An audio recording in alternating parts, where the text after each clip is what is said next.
it's time to judge my soul. It's time to pay that toll. I know that at least I only stood for peace. And I know that on that day, when I finally had my say, the whole world will hear me. Cause I'm gonna shout it, gonna tell my mother, gonna tell my brother, if we love each other, we can make a change. Gonna tell my mother, gonna tell my brother, if we love each other, we can make a change. First they plan and then they lied about the WMDs. Then they drop off, killed dads and moms and many more Iraqis. Then they vacationed as the nation's children went off to war. How many more of our kids must die for a barrel of oil? 100 billion spent to kill them, meanwhile millions are still left here jobless while they rob all our civil rights as well. It's time to move on and improve on the red, white, and the blue. I'll keep it pithy, are you with me? These talking points are true.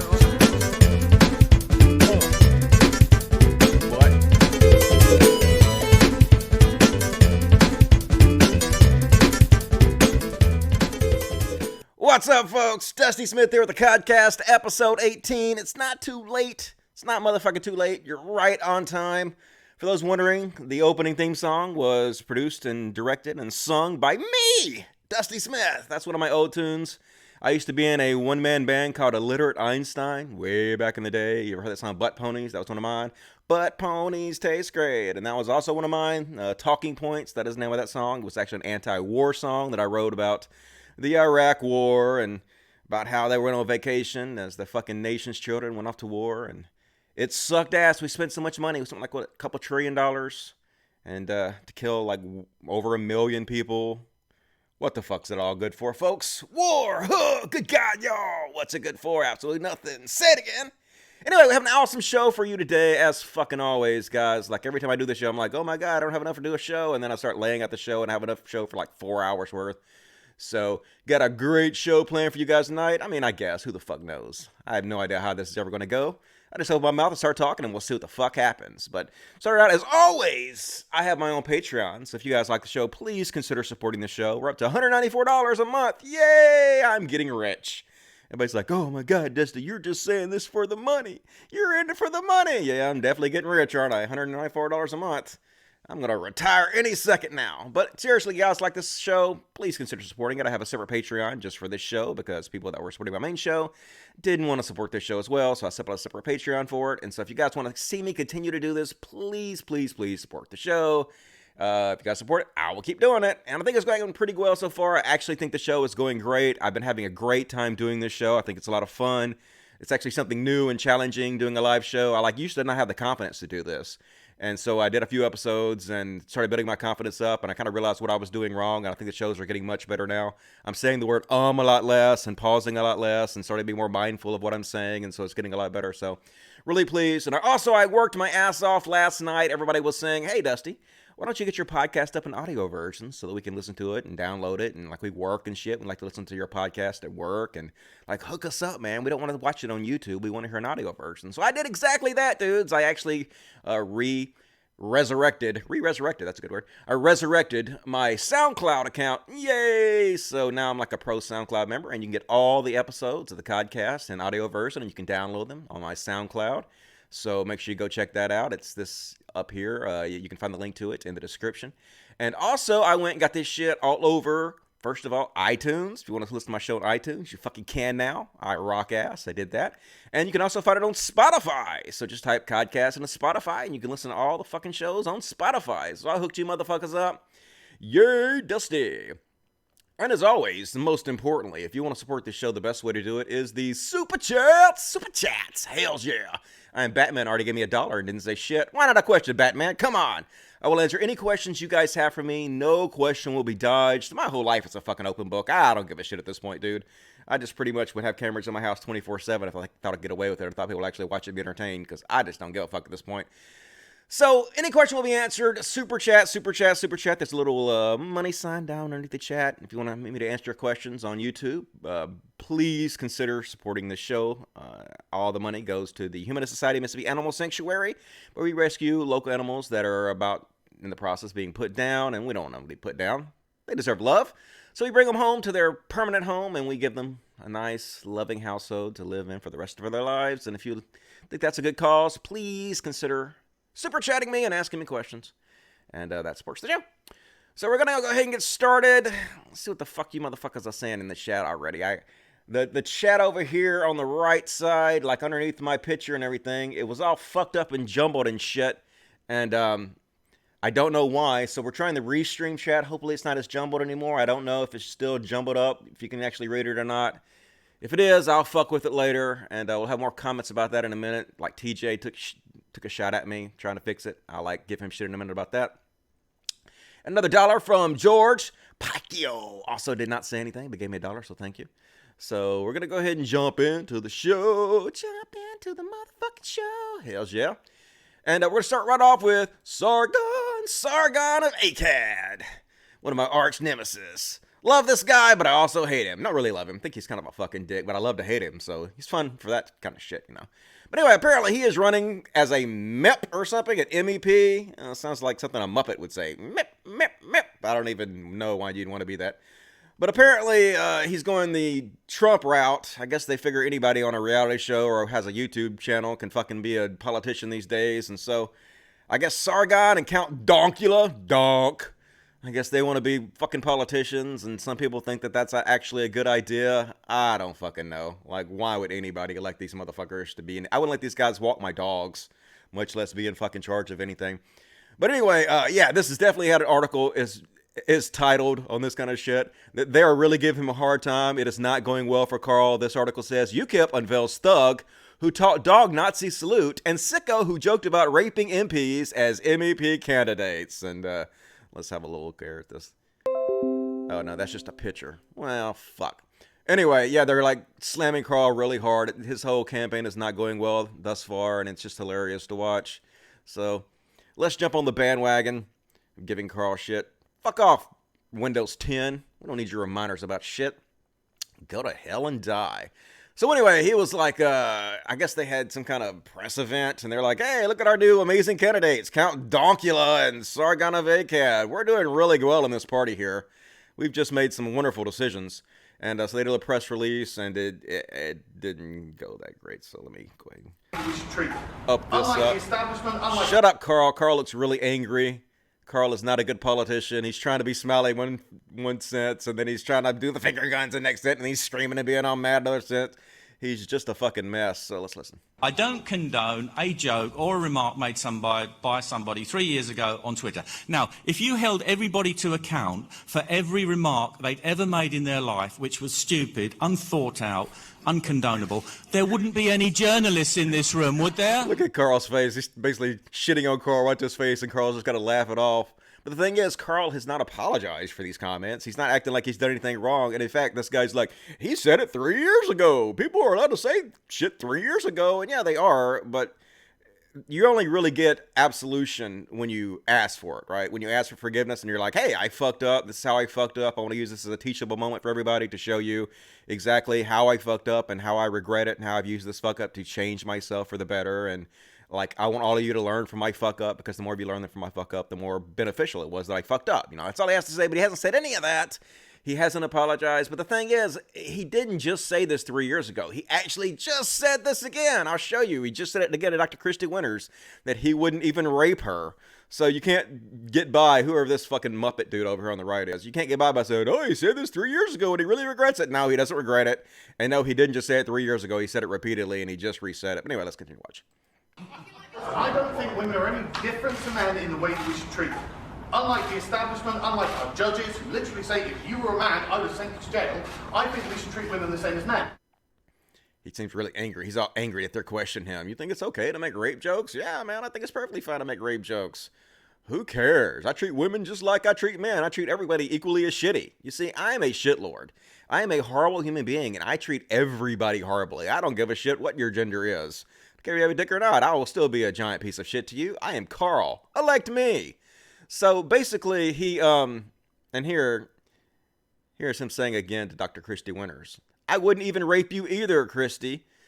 And this is the same joke he made to the one chick, I guess she was a politician or something, 3 years ago, and he's been taking shit about it. And look, I understand this is a joke, but I know what the joke is. Basically, the joke is this. Hey, I wouldn't rape you. You're not good enough to be raped. If I was going to rape somebody, it would be somebody much more attractive than you. See, rape is a big deal. It's a big whole ordeal. You got to go out there and you got to find somebody and you could get in trouble and shit. If I was going to go through the process of actually raping somebody, it wouldn't be you. I would save my rapes for somebody who is good and worthy. That's the joke. I mean, let's not lie. That's what the fucking joke is. Now, I know he's not being serious. I know Carl is not going to go out and rape people. He's just making rape jokes. And the entire purpose of this rape joke is to make the shittiest, most edgy joke he can possibly can. To be the biggest piece of shit he can possibly can. And that's what he does. That's what their entire platform is, basically. That's these anti-SJWs. That's what their entire goal is. Just how can I act like the most giant piece of shit? And yes, we know he is joking. That's not the fucking point. The point is that he's joking about shit in a way purposely trying to upset somebody like a child, purposely trying to be the biggest piece of shit he can possibly be. And so, yeah, he's just joking, man. You guys can't take... Yeah, we can take jokes. It has nothing to do with that. It's the point of his joke and trying to be a giant piece of shit that we're making fun of, obviously. And he has no remorse. He continues to say stupid shit like this over and over again because that's Carl for you, right? And I understand why people are jumping on this particular comment to make fun of Carl. And try to make sure people don't elect him and shit. But I actually have other reasons that I don't think Carl should be elected. Now, like I said, I understand the whole rape joke, quote unquote joke, is red meat and it's a great way to slam him and shit.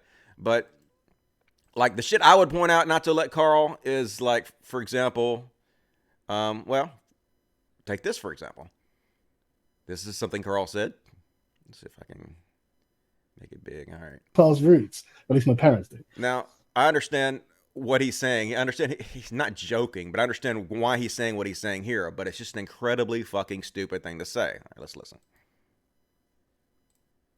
Click, motherfucker. You can do it. You can do it, Dusty. Do it. I'm not an upper class twat. I come from fucking the most working class roots. At least my parents do. Jesus Christ. It's just like, you understand I'm a person, don't you? You know, you guys understand that I am a person. And yeah, you like sorry, Sarkis, and how dare I hurt your sensitive feelings. Look, you carry on, but don't expect me to then have a debate with one of your faggots. Then why would I bother? Like, why would I bother? You act like an upper-class type now. Maybe you're just acting like a nigger, mate. Have you considered that? Do you think white people act like this? White people are meant to be polite and respectful to one another. And you guys can't even act like white people. It's really, like, amazing to me. Now, I understand what he's saying there, but that's still, oh my God, so fucking cringe. I understand he's talking to the alt-right, and he's saying, hey, you guys try to act like white people are better than black people, but you're not acting like the white people you pretend white people are. You're acting like how you claim black people act. And he's using the N-word, but see, it's so fucking stupid, and it is racist the way you said that. I mean, it is a fucking racist comment. And instead of the way you said it, you should have just explained it exactly like you meant it. Hey, you fucking ignorant racist, you're always talking about how awful black people are and how low-class black people are, but you behave exactly the same way you pretend black people behave. That's what he should have said. But instead he used the N-word and faggot, you got your faggots, you know, because he's just like a child. He's like an edgy fucking child, and that's his entire goal is just to try to upset people. He's part of this troll culture, this very dangerous, very annoying troll culture. And like if I was going to try to make people not want to elect him, I would just point out shit like this: vote Trump, keep welfare, help the poor, increase taxes on big businesses. Mind fucking blown. Imagine being this fucking out of touch. Thinking that telling people to vote for Trump will lead to keeping welfare, which is the exact opposite of what the Republican platform is. Helping the poor, the exact fucking opposite of the Republican platform. Increasing taxes on big businesses. Oh my God, fucking Carl. Like, how goddamn stupid can you get? The exact fucking opposite of what he did. Mind fucking blown. Yes, my mind is fucking blown about how fucking stupid you are. This is why he should not be elected to anything. He doesn't know what the fuck he's talking about ever. He's just a shill whose entire goal is just to try to fucking upset people. And Beta Time York, which is Vadim pointed out some of this shit too. I'll click on a couple of this shit over here. This is the Vote Trump one, and he also said, Trump lies about silly, inconsequential things to win the argument. He doesn't lie about his goals. That's what Hillary lies about. Trump fucking lies about everything. Possibly the biggest liar in the history of the president of the United States. Possibly a bigger liar than all the other presidents in history combined. But just Sargon got a shell. Seriously, vote Trump. What kind of twat wants the kind of candidate the entire fucking establishment is backing? That should never happen. Oh my God, Trump has been a status quo warrior. All he's fucking done is do exactly what the Republican Party always wants to do, which is to stop progress and regress us back to where we were before the progress we have now was created, you know? Wants to go back to a time before we did anything about global warming, wants to go back to a tax system that mostly helps rich people, wants to increase our military again, which is bankrupting our country. You know, every regressive thing you can possibly think of. That's what Trump does. And he is as much of an establishment candidate as you can possibly get. So if I was going to encourage people not to vote for Carl, it would be just for these reasons. You know, he's just an incredible fucking joke. And also, like I said, his entire platform is to upset people. How can I upset people? How can I trigger the libs? To be honest, he even says Trump like when he says why he supports Trump, his entire fucking reason is because it upsets people. I don't give a shit. I don't give a shit what he's doing. I don't give a shit how much he's hurting people. He upsets people. So that's why I like him. Tell him, Carl. Of that. But for me, to be honest, Trump at this point, like, it's just the fact that he pisses off the right people that I support Trump over. Yep, that's all he says. Oh, he's triggering the lips. He's triggering the lips, so I support Trump. That's all. He's upsetting people. You're a fucking child, dude. You're a fucking goddamn child. This is the reasons that children support people. And I couldn't find the tweet before I come on the show, but he made a tweet basically saying, hey, I don't know anything about global warming, because everybody was shitting on him about supporting Trump, who's a global warming denier.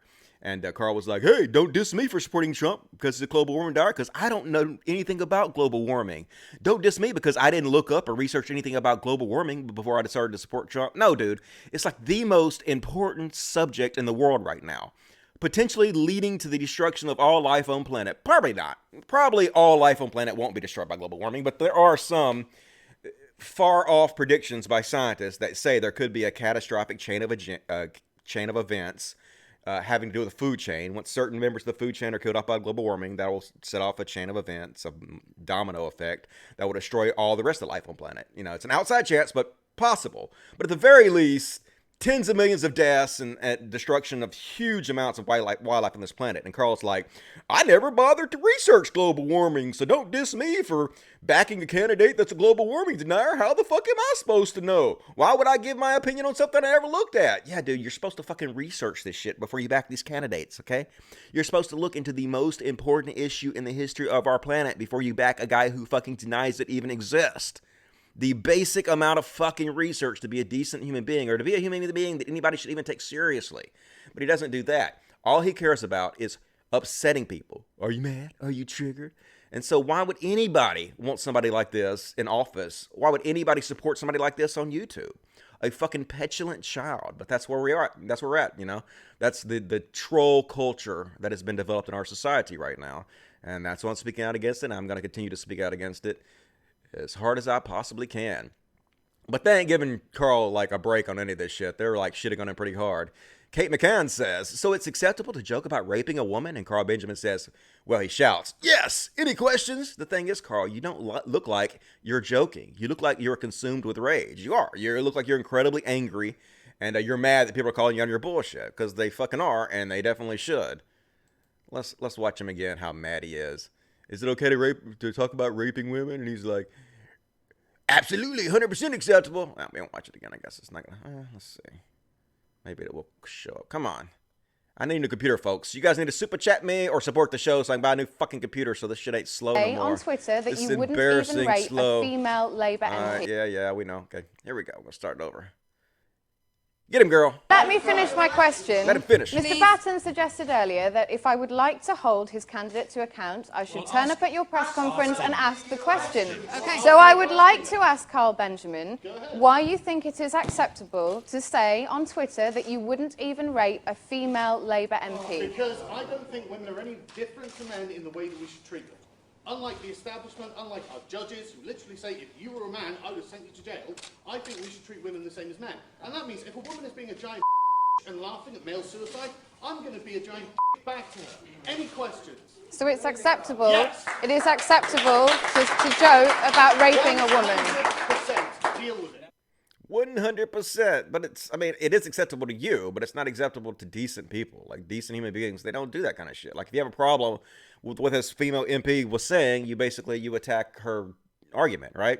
You're like, what you're saying is stupid for this reason, not, I wouldn't even rape you. Are you triggered? Are you upset? Look at me. Look how much they're all upset. It's so funny how much they're all... No, that's not how you behave, dude. You're like, okay, you're stupid, and here's why, and you explain why they're stupid. So yes, it is acceptable to you, but it's not acceptable for any respectable... And when you're running for office, you have to be more respectable than, like, me. And I'm just a dumbass talking on a podcast. I can be slightly less respectable, but when you're running from office, yes, that is not acceptable whatsoever. And here's them asking this other guy, I don't know what the fuck his name is. Maybe it says, I don't know what this turd's name that runs UKIP is. But they're basically asking him about Carl. And he's like, well, let's watch. He can say himself or what he believes. This guy, what a fucking joke, dude. On the rape joke, you said it was a satirical comment. What did you mean by that? Well, go and ask Carl Benjamin. This is a 3-year-old tweet that he did in the context of some Twitter because he just redid it. I just showed you that he just redid it. So you can't go around saying it's a 3-year-old tweet when he redid it to Christy Winters recently. So, liar. I don't the comments he made. I'm asking about your defence of his comments because he remains a UKIP candidate and you are the leader of the party, and so you have made a decision to keep him as a candidate. He has made an ill-considered remark. Yeah, he's made an ill-considered remark, but he doesn't think it's an ill-considered remark. You just heard him say it. You just stood next to him at a news conference, and he said that it was absolutely 100% acceptable. He doesn't apologize. He doesn't believe it was wrong in any way, and he's used it since. So don't fucking use this excuse. Like I said, I don't want to say I don't care about this because I'm talking about it. I mean, I think it's red meat to attack him over, but like there are other better things, in my opinion, to attack him over, like the fact that he's a fucking idiot that just wants to upset people. But at the same time, don't lie about this fucking issue because, I mean, we can clearly see what the fuck you're talking about. And then they're going to play a clip here of Joe Rogan basically defending him when he said the N-word. You're acting like a bunch of N-words. You're not acting like white people. And Joe Rogan's like, doesn't want to just call him a fucking idiot like he is, doesn't want to like call him out because Joe Rogan has had Sargon on his show several times and like giving him big signal boosts because that's what Joe Rogan does. Joe Rogan has all these right-wing shitheads. I know he has some left-wing people, but Joe Rogan is much more charitable towards these right-wing shitheads most of the time. And he very, very rarely calls them out on their bullshit. And of course, after they're off the show, people point out to him the things that they've said that are not true. He doesn't go back and correct the record. He just constantly doubles down and defends these people. And here he is defending Carl for his N-word comments. But there's this guy, his name is Carl Benjamin, and he goes by the name of Sargon Akkad. And he said, and it's a poorly formed thought. That's a it's a very poorly thought out way of expressing himself. When I'm reading this, I'm like, these are poorly thought out arguments. This is a poorly thought out sentence. It's not well thought out. Not at all. It's not good. So he, it was free flowing, and he said a bunch of really stupid things. Yeah. It's just not well thought out. I mean, this guy needs a class in how to fucking be articulate. I mean, it's not well thought out. It's because he's a fucking idiot. Just say it, Joe. This guy's a fucking edgelord. He's a fucking child whose entire goal is just to try to upset people. Why don't you stop platforming these guys and stop trying to make excuses for them? It's poorly thought out. No, he's just a fucking idiot. He's a fucking moron. Stop it, Joe. Stop it. Be better. Please be better, Joe. And in continuing to shit on Carl, because it's fun to shit on Carl. I already clicked on that one. I already heard his N-word comments. I guess maybe I'm done with fucking Carl for now. So anyway, don't vote for Carl. That's what that boils down to. Let me check the Super Chats. Super Chats. Make sure you guys support the show on Super Chat if you like the show. And I love you guys. Man, I'm having so much fun doing this. Like, I wish I would have done this 2 years ago. I had so much to say. See, this is a big reason I don't make videos too much, because I get so overwhelmed. I don't know what to talk about. Like, there's so much I want to talk about, and I can't even pick a topic. So I'm like, fuck it.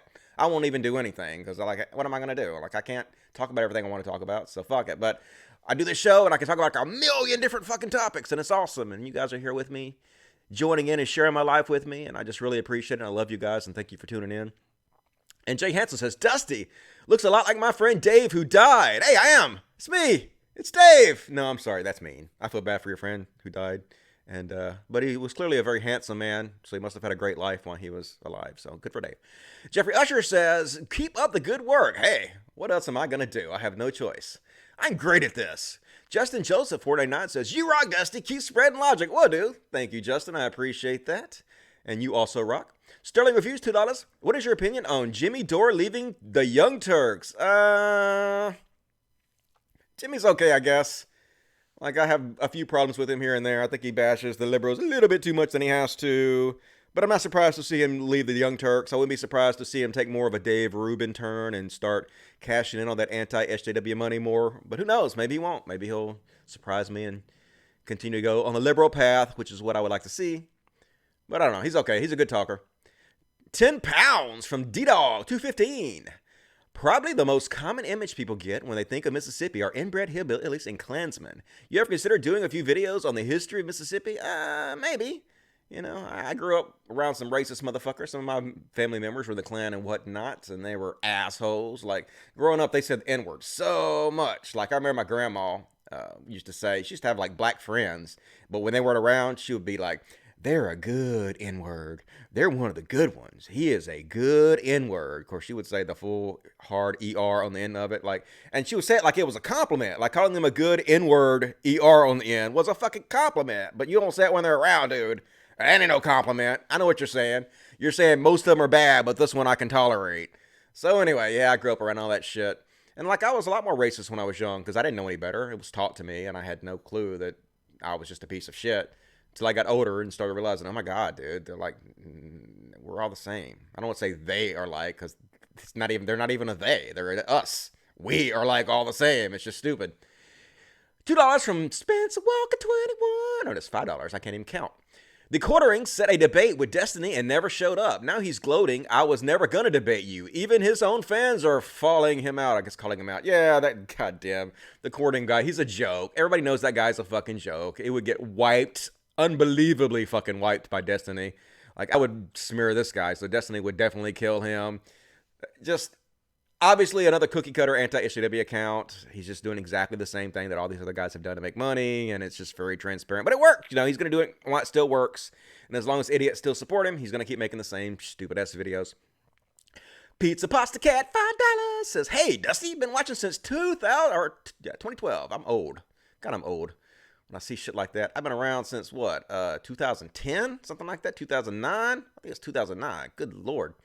Even through the cringe edgelord phase, and glad you came out of the other side a better person. Yeah, I watch some of my old videos sometimes. They're like, fuck, I can't believe I said that. That is so cringy. And people play my old shit to try to get up on me. They're like, you used to believe this. Ha-ha. Now you believe something else. Hypocrite. But no, changing your opinion doesn't make you a hypocrite. That makes you a good, decent person. That's what you're supposed to do. When you get better information than the information your mind already possesses, you should change your mind. In fact, that's how a logical mind works, you know. My mind works logically. I believe whatever the evidence suggests is more probable to be true than not. And when I get better evidence than the evidence my mind possesses, I have to change my mind. I have no choice. It's not a decision I'm making. It's just how logic works. So, thank you. Appreciate that. Wild Potato Industries, $5. Hey, Dusty, love the show. Hey, I love you, man. Thank you. I have an important question. Do you think Sargon keeps pieces of curdled cheese in his rolls of fat as a snack for later? I don't want to make fun of Sargon's fat. I don't know how much fatter he is than me. I'm kind of a little tubby tub myself here and there. So I would rather attack Sargon on the issues, and on the issues he gets destroyed. On the issues he's a complete fucking idiot on, like the time that he blamed Heather Heyer, the woman that got killed at the Charlottesville rally by the white supremacists that ran over a car, and he blamed her for her own death and claimed she had a heart attack without even doing 5 seconds of research into it. Or, you know, like the time that he went on Twitter and he used a bunch of fake Twitter accounts to make it look like it was the left pushing the Charlottesville people to become Nazis because they were talking bad about white people. Just shit like that. Like, that's the kind of shit I would point out to discredit him instead of his Wade or his rape comment or whatnot. I think there's lots of really good red meat to attack him over. Paul Thronson, $2. Looks, sound good, Dusty. You hear the latest on AOC? No, I guess I haven't heard the latest. I guess I'm out of the loop. I don't really know what you're talking about, but I'm sure I will find out about it and comment on it. You guys can let me know. Thank you for the $2. I sure appreciate it. Clear Singularity, $20. I've been watching you for years. Thoughts on Tusley Gabbard? I think she's all right. There's a few shitlords that like her that kind of makes me weary about her a little bit. I know I shouldn't judge people on the other people who support them, but when like lots of shitlords continuously support you, it kind of makes me go, huh? Well, why? What am I missing? So, I don't know. More of a Bernie guy, and even Andrew Yang. I think Andrew Yang will be better. So, backing those dudes more. $5. Do you think Sargon is running seriously, or is there an ulterior motive just memeing ego? This can't be real life. The cheers he gets scares me. Yeah, I don't think he's seriously running. I think he's just doing it to get attention, and because, what else is he going to do? It's like the next thing to make it seem like he's a legitimate person when he's not a fucking legitimate person at all.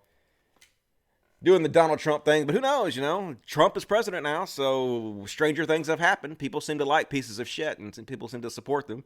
He says what I'm thinking. He says you can treat women like fucking pieces of shit. I like this guy. He's honest. And that's how people are. It's just really cringy. Free thinking secularist, $1. Says nothing. You said nothing, free thinking secularist. But thank you for the dollar. Ray Dubin, $75. It says, can't wait to hear roast Armoured Skeptic for dog whistling to conspiracy theorists. That's coming up. So thank you for the super chats. Please, more super chats. That's how I support the show, and buy dog food. And if you guys like the show, please continue to support it. Really appreciate it. So we're going to get right into the Armoured Skeptic, Greg. Oh, Greg. Greg's such a fucking twat. So Destiny, we'll start with Destiny. You guys know who Destiny is. I did an interview with him. Pretty smart guy. And he's jumping in on the shit of Armoured Skeptic. Like the entire internet basically jumped in to roast Greg, Armoured Skeptic, exactly as they should have. So basically what it was, Greg came out with this tweet. Let me just read Greg's tweet first. Greg's genius tweets. The Notre Dame fire is truly tragic. The spire and the organ are keys to an older tradition on which we seem to be systematically losing our grasp. The stone will stand, but its meaning totally lost to time now. There is literally an organization dedicated to erasing history around the world, and a church gets hit in France almost every week. Yet any discussion entertaining this possibility is being shut down by the mainstream as conspiracy theories. Stop treating us like we're stupid. So basically, Greg's jumping in to blame Muslims for this.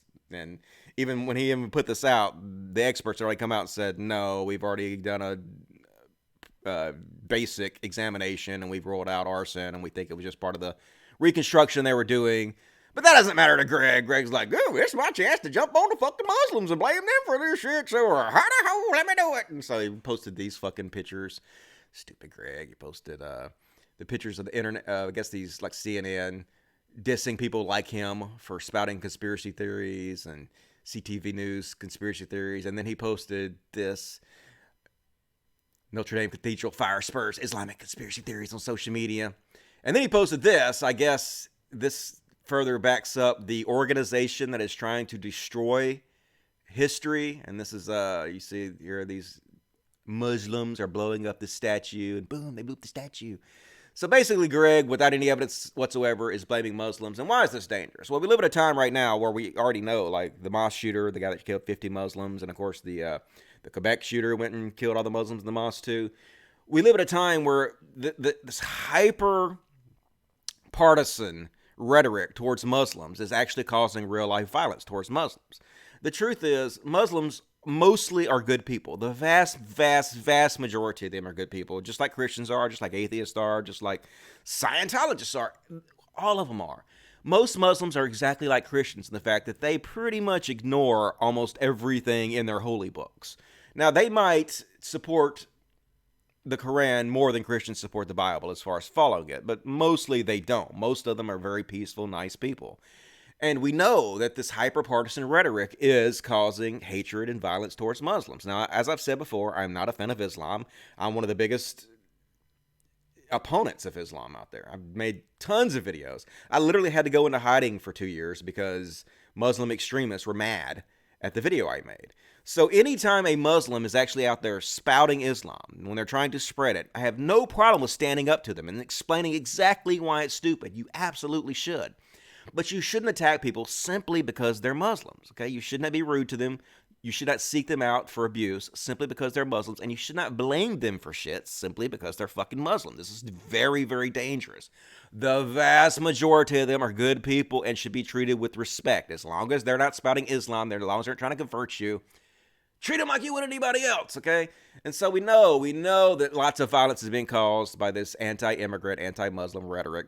So going out there and spouting without absolutely any evidence that, hey, it looks, man, don't act like we're stupid for thinking it was the Muslims. It could have been the Muslims. It's dangerous. It's fucking dangerous. And it's not skepticism at all. That is not how you skeptic, dude. Skeptics only believe things that there are evidence to suggest is true, right? You don't say, oh, well, anything's possible, so don't make fun of me for thinking it's possible. Yeah, anything's. It could have been aliens. Yeah, who knows? Maybe it was super genius babies. Maybe the genius babies got out there and did it. Anything's possible, right? But you don't sit out there and say, oh, consider the possibility. Don't make fun of me because we're thinking about it. No, dude. That's not how skepticism works. Skepticism is examining the evidence and deciding strictly upon that evidence what is more probable to be true than not. What you're doing is baseless conspiracy theories, which is harmful and not skepticism. And you got roasted exactly fucking like you should have been roasted. So let's start out with Destiny's roast again now that you know what the fucking Armoured Skeptic had to say about it, spreading conspiracy theories. Oh, we're going to go back into Armoured Skeptic more in a minute about something else he said that was stupid that I just showed you, but I will. And so Destiny says, wait, what the fuck? Is he dog whistling alt-right shit? Or is he really so fucking clueless that he's parroting my Western culture white genocide slogans without even realizing it? Holy fuck. I think he realizes exactly what he's doing. See, I think Greg has been pushed in kind of a corner. The thing is, those of us on the left, those of us you guys keep calling SW, SJW, so the thing is our crew is more than happy to forgive people and accept them into our fold, but before they're allowed to be forgiven or have redemption, they have to ask for it. They have to be like, okay, hey, I fucked up. Here's how I fucked up. I'm using these fuck-ups to change myself, and you can see in my behavior that I have changed, and please use these fuck-ups as a learning lesson. And if you do this, we will forgive you and accept you. But Greg doesn't want to do that. Greg doesn't want to own up to his shit. He doesn't want to own up to when he whitewashed white supremacy violence by saying Antifa was more violent. He doesn't want to own up to the fact that they jumped on the incredibly racist bullying of Leslie Jones by calling her a ugly, mannish gorilla and in a video that was seen by 2 million people. He doesn't want to own up to the fact that he helped spread Jordan Peterson's lies about BLC-16, which caused an extremely, extremely large amount of hatred towards trans people. He doesn't want to own up to any of that. So basically, it's kind of pushing him into a corner. He doesn't want to own up to it because he knows if he does that, he's going to take shit from his right-wing fan base that he's grown and nurtured, and it's become really large, you know. And he knows he's going to lose money. He's going to piss his own fan base off if he does that. So he doesn't want to talk about it. So he's trying to sweep it under the rug. But when he does that, he doesn't get forgiveness from the left from it because he didn't own up to it. So he's kind of pushed himself in the corner where he has to kind of pander to his right-wing audience because he doesn't really have the left-wing audience as much as he did before because he won't own up to his shit.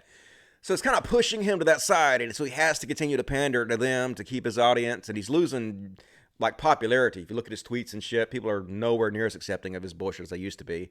When he tweets shit now, he gets slammed hard. It used to not happen. It used to be just ass kiss. People suck his dick. But now he sees it. Now he's not popular anymore. Now he's not the cool kid anymore. And so now he has to kind of pander to this fan base he knows is going to kiss his ass. And it's the right-wing people. So that's what he's doing, right? Easy to see through. And so he got roundly roasted by all kinds of people. I'm going to show you some of the shit that he got around. Tripling down for the love of God. Stop, Greg, where he's saying, weeks of church burnings is evidence. Basically, they've had a string of, I don't know if it's church burnings. They had a couple of church burnings. Most of them was like just people vandalizing churches all across France and stuff. And so Greg's like, see, the Muslims are doing it. The Muslims are they're vandalizing everything. So it's okay that we think Muslims might have done the Notre Dame church. But I actually looked into it. And it seems like most of the vandalization of these churches are being done by secular people, atheists, people like us, Greg. That's who seems like actually is doing it. So blaming Muslims for this doesn't even make any sense, as there's no real evidence it's the Muslims doing this. You know, you're actually making atheists look bad by calling this shit out. I just want to say to atheists doing this, don't go fucking vandalize churches, dude. You're just helping them. You're just making our side look fucking stupid. There's no reason to vandalize churches. We don't need to use violence and vandalization to fucking end religion. All we have to do is educate people. Talk about the issues. They will lose on the issues every fucking time. They will lose on the facts and logic every time. We don't have to resort to crime to stop these people. I know how it's very frustrating that these organizations, these evil organizations, have ruled our society for thousands of years. They spread fear and they spread hate and they spread mental terrorism, the threat of torture. And I know that they're horrible towards trans people and gay people, and you want to fight back every which way you can, but vandalism is not the fucking way to do it. Okay, just stand up to them, call them out on their bullshit, and we will destroy them with peer pressure. We will destroy them with the social media tools we have at our disposal. You know, we have incredibly powerful weapons at our tools, powerful weapons at our at hand, basically. We have social media is an incredibly powerful tool to stop all this shit. So we just got to do it the right way and not play right in their hands and do what they want us to do, in my opinion. And Siri, show me the Dunning-Kruger effect in a single tweet. And this is Greg. No, you aren't kidding yourself if you think burying your head in the sand of political correctness protects you from the harshness of reality. I don't agree to the terms of social justice logic. I submit to reality. This is him defending, saying it might have been the Muslims. No, dude, it's not politically correct to say, hey, don't spread conspiracy theories without any evidence. That's not skepticism. That's not fucking social justice. That's just being a basic, decent human being, dude. God damn, Greg, what the fuck? And then he tried to double down. So when he said, well, let's see. I'll just show you exactly what he said.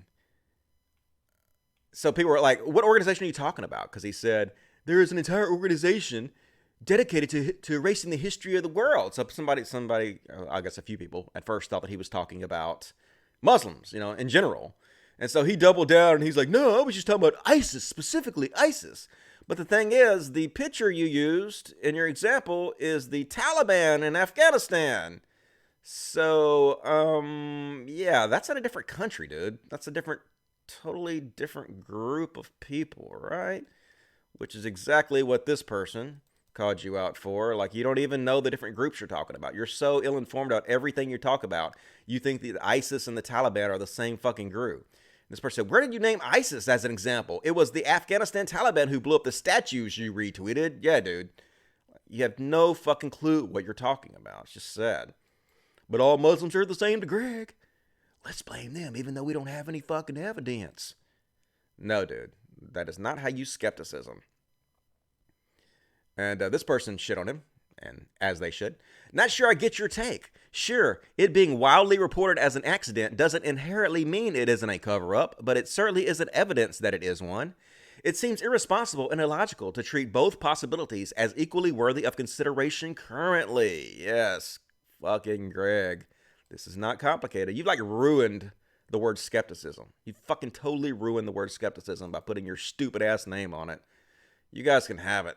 Skepticism is dead. And Rational Disconnect said, it's nice to see the guy who debunks conspiracy theories is helping to prop up a racist conspiracy theory before there is any evidence one way or the other. But that's Greg for you. Gotta pander to his right-wing audience. Who else is going to suck his dick and pay his Patreon? You go, Greg. You and Shoehead, do what you need to do to make that money. Don't own up to any of the shit you've done. Don't fucking call yourself out. Just keep doubling down on everything. It's working out real well for you, ain't it, Greg? Greg, authorities have already reported it's an accident related to renovations. You don't care about the truth when you talk about the conversation. You want to beg the question and spread enough doubt in order to rile up your identitarian right-wing fan base. That's exactly what you want to do, motherfucker. We see right through you, Greg. We see right through you. And this one says, this is Progressive Mav, says, why is it that every time someone calls out people like you immediately dismiss it as concerned trolling or someone just trying to get attention or some other disingenuous BS? You made a stupid tweet. Stop projecting malice on people and pointing it out. And I would show you the tweet he made. I think he deleted this one, so I can't show you the one where Greg's like, you guys are just concerned trolling. You guys are trying to get attention. That's what he says to me. Like, I call him out like, you literally whitewashed white supremacy violence by saying Antifa was more violent. And he's like, you just want attention. You're just trying to get attention. You're clout chasing, concern trolling. Instead of answering the fucking question, instead of owning up to shit you do, that's what you guys always do. You try to change the subject back to like, I'm an innocent victim here. You guys are just trying to get popular off my name. No, dude, we're just calling you on your bullshit. We're just fucking calling you on your... Isn't that what you do? Isn't that what all you guys do to SJWs is call them out on your bullshit? But when we do it to you, you're, you guys are just trying to get attention. Dude, it's just transparent. It's so pathetic, okay? Own up to your shit, dude. If you don't own up to your shit, you can't be redeemed. You can never get redemption unless you own up to your fucking shit. It's not that hard. Just do it. Stop sweeping the shit under the rug. And Peter Norway, wow, get it, says, Armoured Conspiracy Nut. And that's exactly what he is. Doubling down on the conspiracies. Armoured Skeptic. How has this guy still got a fan base? If you're still a fan of Armoured Skeptic, reconsider. Like, this dude ain't it. Seriously, this dude just ain't it. And anyway, speaking of the conspiracy theories that Greg is spreading, he's basically spreading the exact same conspiracy theories that white nationalists like Stefan Mjolnuts are spreading. Who is going to believe the official explanation for the causes of the Notre Dame fire? Trust in Macron's government is very low. Sounds exactly like Greg, don't he? This is Stefan Mjolnuts, who's out there saying, hey, white nationalist, I'm listening. I'm listening. I went to a country that had all white people in it, and there were no crime because there were no brownies. So when you talk about setting a white ethno-state, I'm listening. This is who you have in common with, Greg. This is exactly who you're attracting. You're attracting this guy's fan base of people just like him because you're all the same pieces of shit who say the same exact shit as each other. And you're also saying the same exact shit as Glenn Beck. This is what you become, Greg. You're the new, younger Glenn Beck. And Patton Oswalt, who I love, gave Glenn Beck a little shit. This ain't I a stinker morning zoo fake thoughtful bullshit in the service of pure profit-driven nihilism and racist violence. Fuck Glenn Beck and fuck his fans and employers forever. And Glenn Beck speculates on the Notre Dame fire.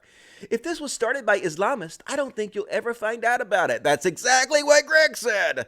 Pretty much word for word exactly what Greg said. Congratulations, Greg. Great direction you're going, dude. You definitely don't need to take a look at your life in any way or re-examine the direction you're headed, do you? Just keep it up, man. And you're also saying exactly what Lou Dobbs is saying. That's right, far-right shithead Lou Dobbs sounds exactly fucking like you, Greg. Is this where you're taking your talking points however, from? Within just a matter of hours. Who does this remind you of, Greg? Here's Fox News for you, Greg. It's Fox Business, same shit. French prosecutors opening a criminal investigation into the cause of yesterday's devastating fire at Notre Dame Cathedral. One thing authorities are ruling out, however, within just a matter of hours, arson. Perhaps overlooked since yesterday is that 875 Catholic churches in France were vandalized in 2018. 875. In a single week last month, 12 churches were vandalized, including a fire deliberately set, also located in Paris. This is context. This is not speculation. This is the situation right now in France. All right, and who have they found to have been doing this? I wonder if Lou Dobbs is going to say, or he's going to leave the context up to your imaginations to just imagine it was the Muslims when I looked it up and it seemed like it was mostly secular groups doing it. So what say you, Lou Dobbs?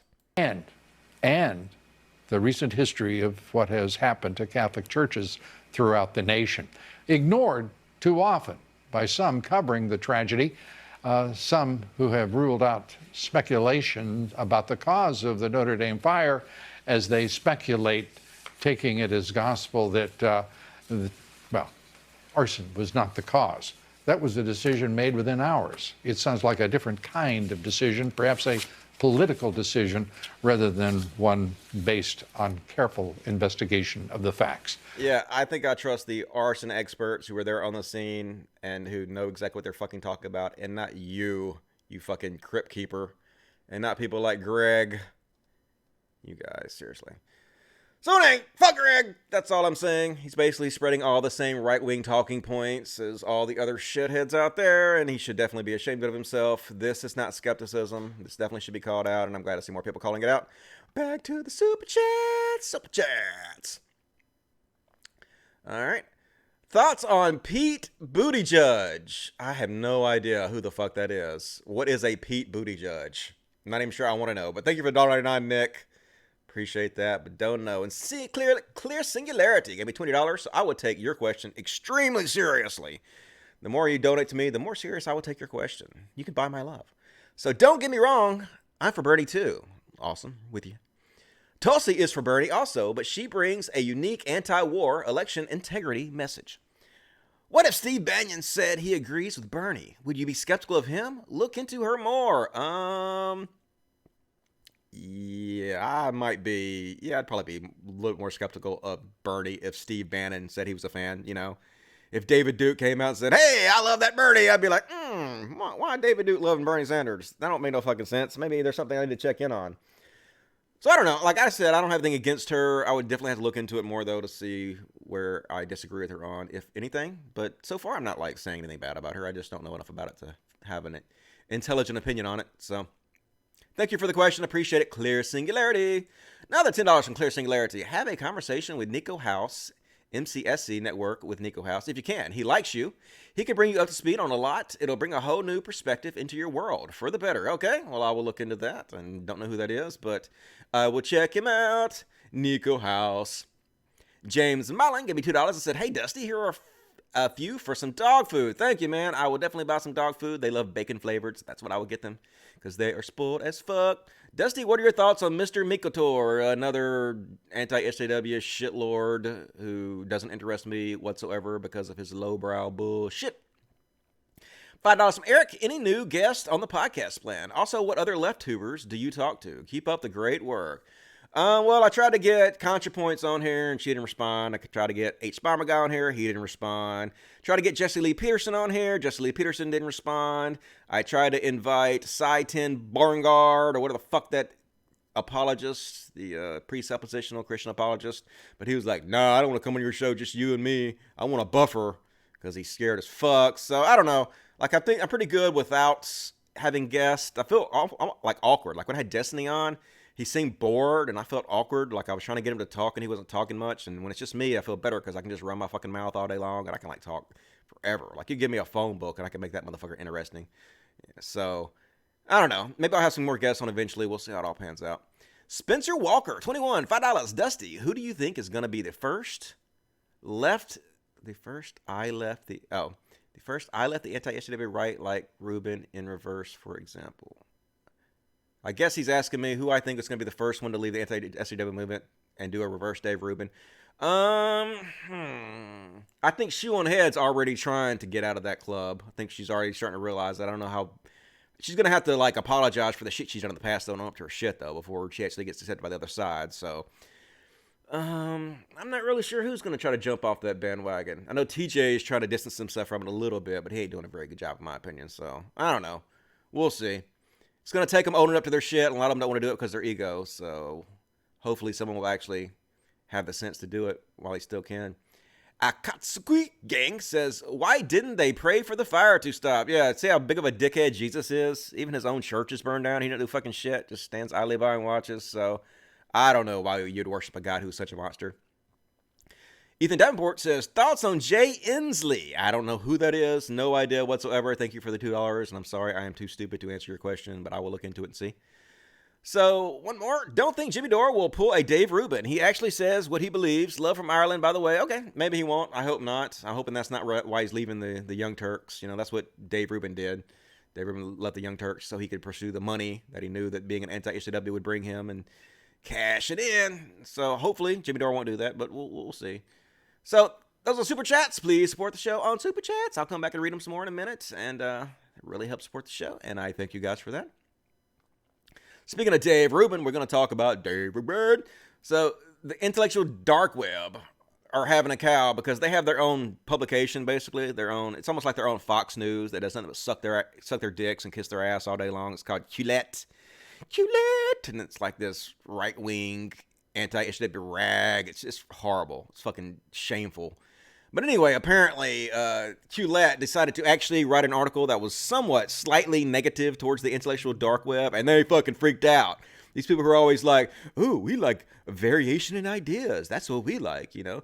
We like the marketplace of ideas. Every idea should be able to compete, and that's what we like. We like diversity of ideas. That's what we're all about. And, of course, as soon as their magazine that always sucks their dicks has a diverse opinion, they're freaking out. They're like, oh, my God, worst journalism ever. What's wrong with you? And so, anyway, Dr. Newtopia says, the IDW are falling apart because their in-house Bible called Rubin Right Wing is hilarious. Yeah, and so this is Brett Weinstein. God, this guy, fucking Brett Weinstein, I agree with him on some of the shit, but the fact that he's part of the intellectual dark web and all he does is continuously suck their dick and try to whitewash for the right-wing shit they do and prop up Jordan Peterson and Ben Shapiro and all these other shitheads and even Fox News. He went to bat for Tucker Carlson on Fox News. This motherfucker. Like, shame on you, Brett Weinstein.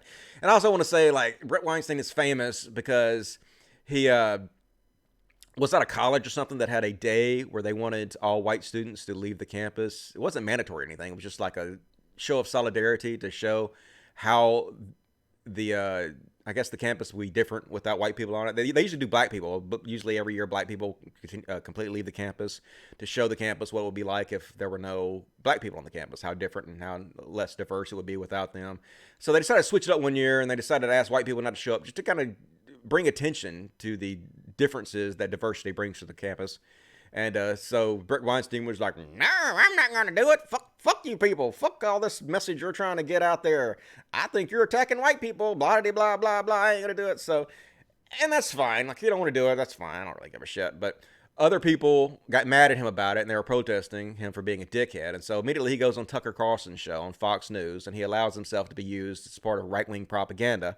And because he did that, a racist white supremacy group who I think it was the very day that his piece aired on Tucker Carlson on Fox News, one of the members of this white supremacy group went out on a bus and they slit a couple guys' throats on a bus in a racist attack and killed them.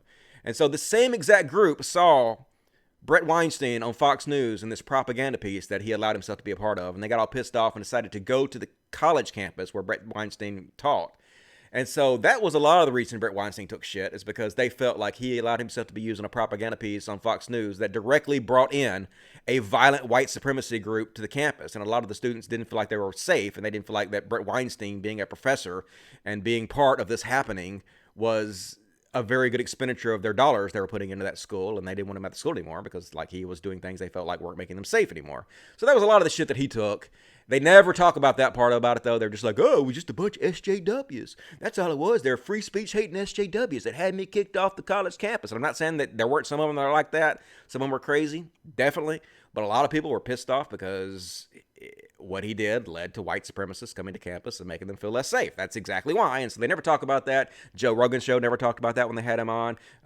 Dave Rubin never talks about this when he has him on. They never fucking mention the other side of the story because they don't want you to know that, really. They just want you to think it's crazy SJWs. Anyway, back to them freaking out about this Quillette article.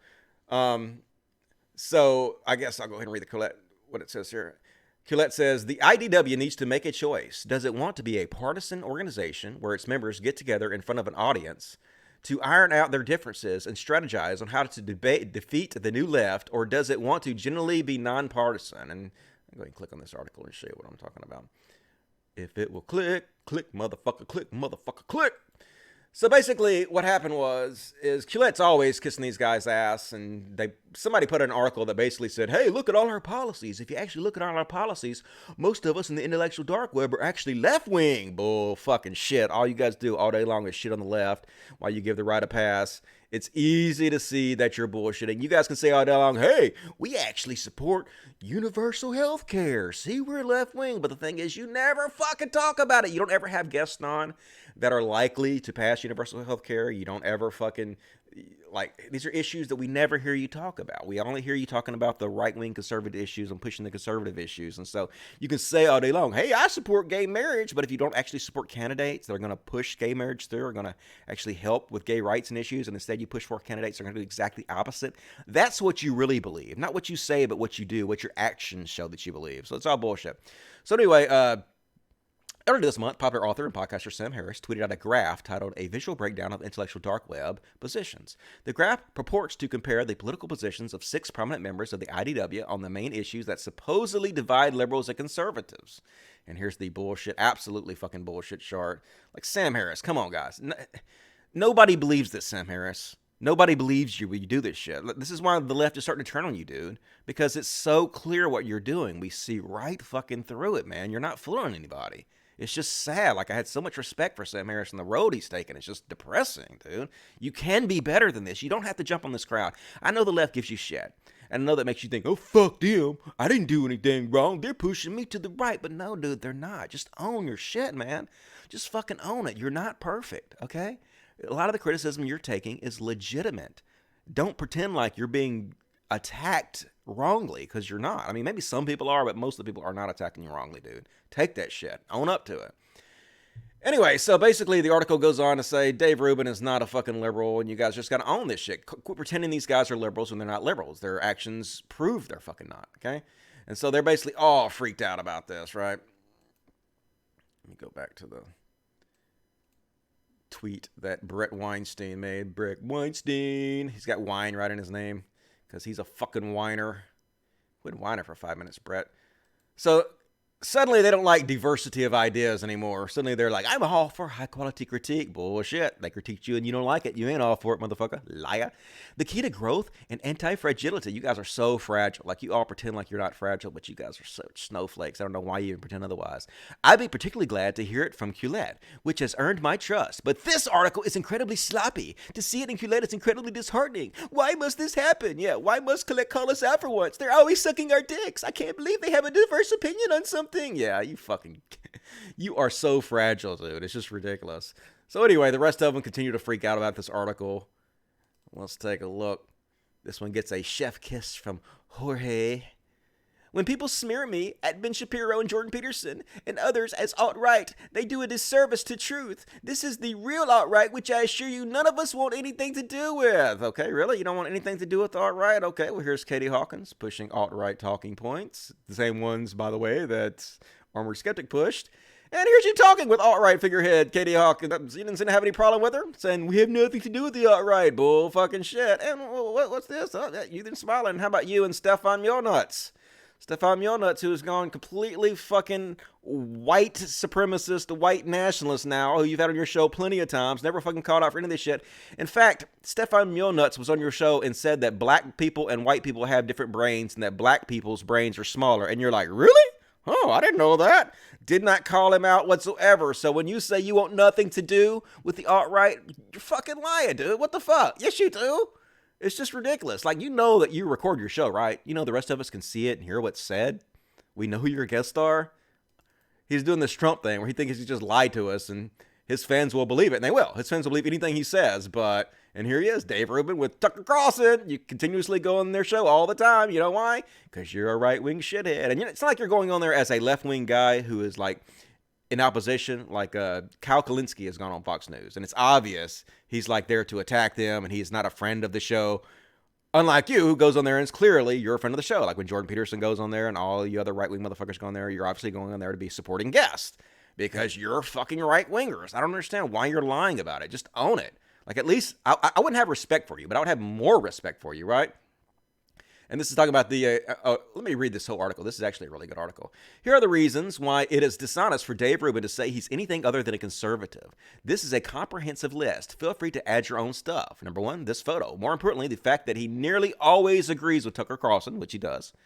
Reason two, this exchange with Stefan Mjolnuts. This highlights the great Rubin paradox.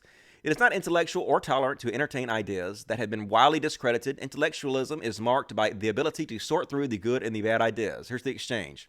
Rubin, but is there evidence that it's genetic?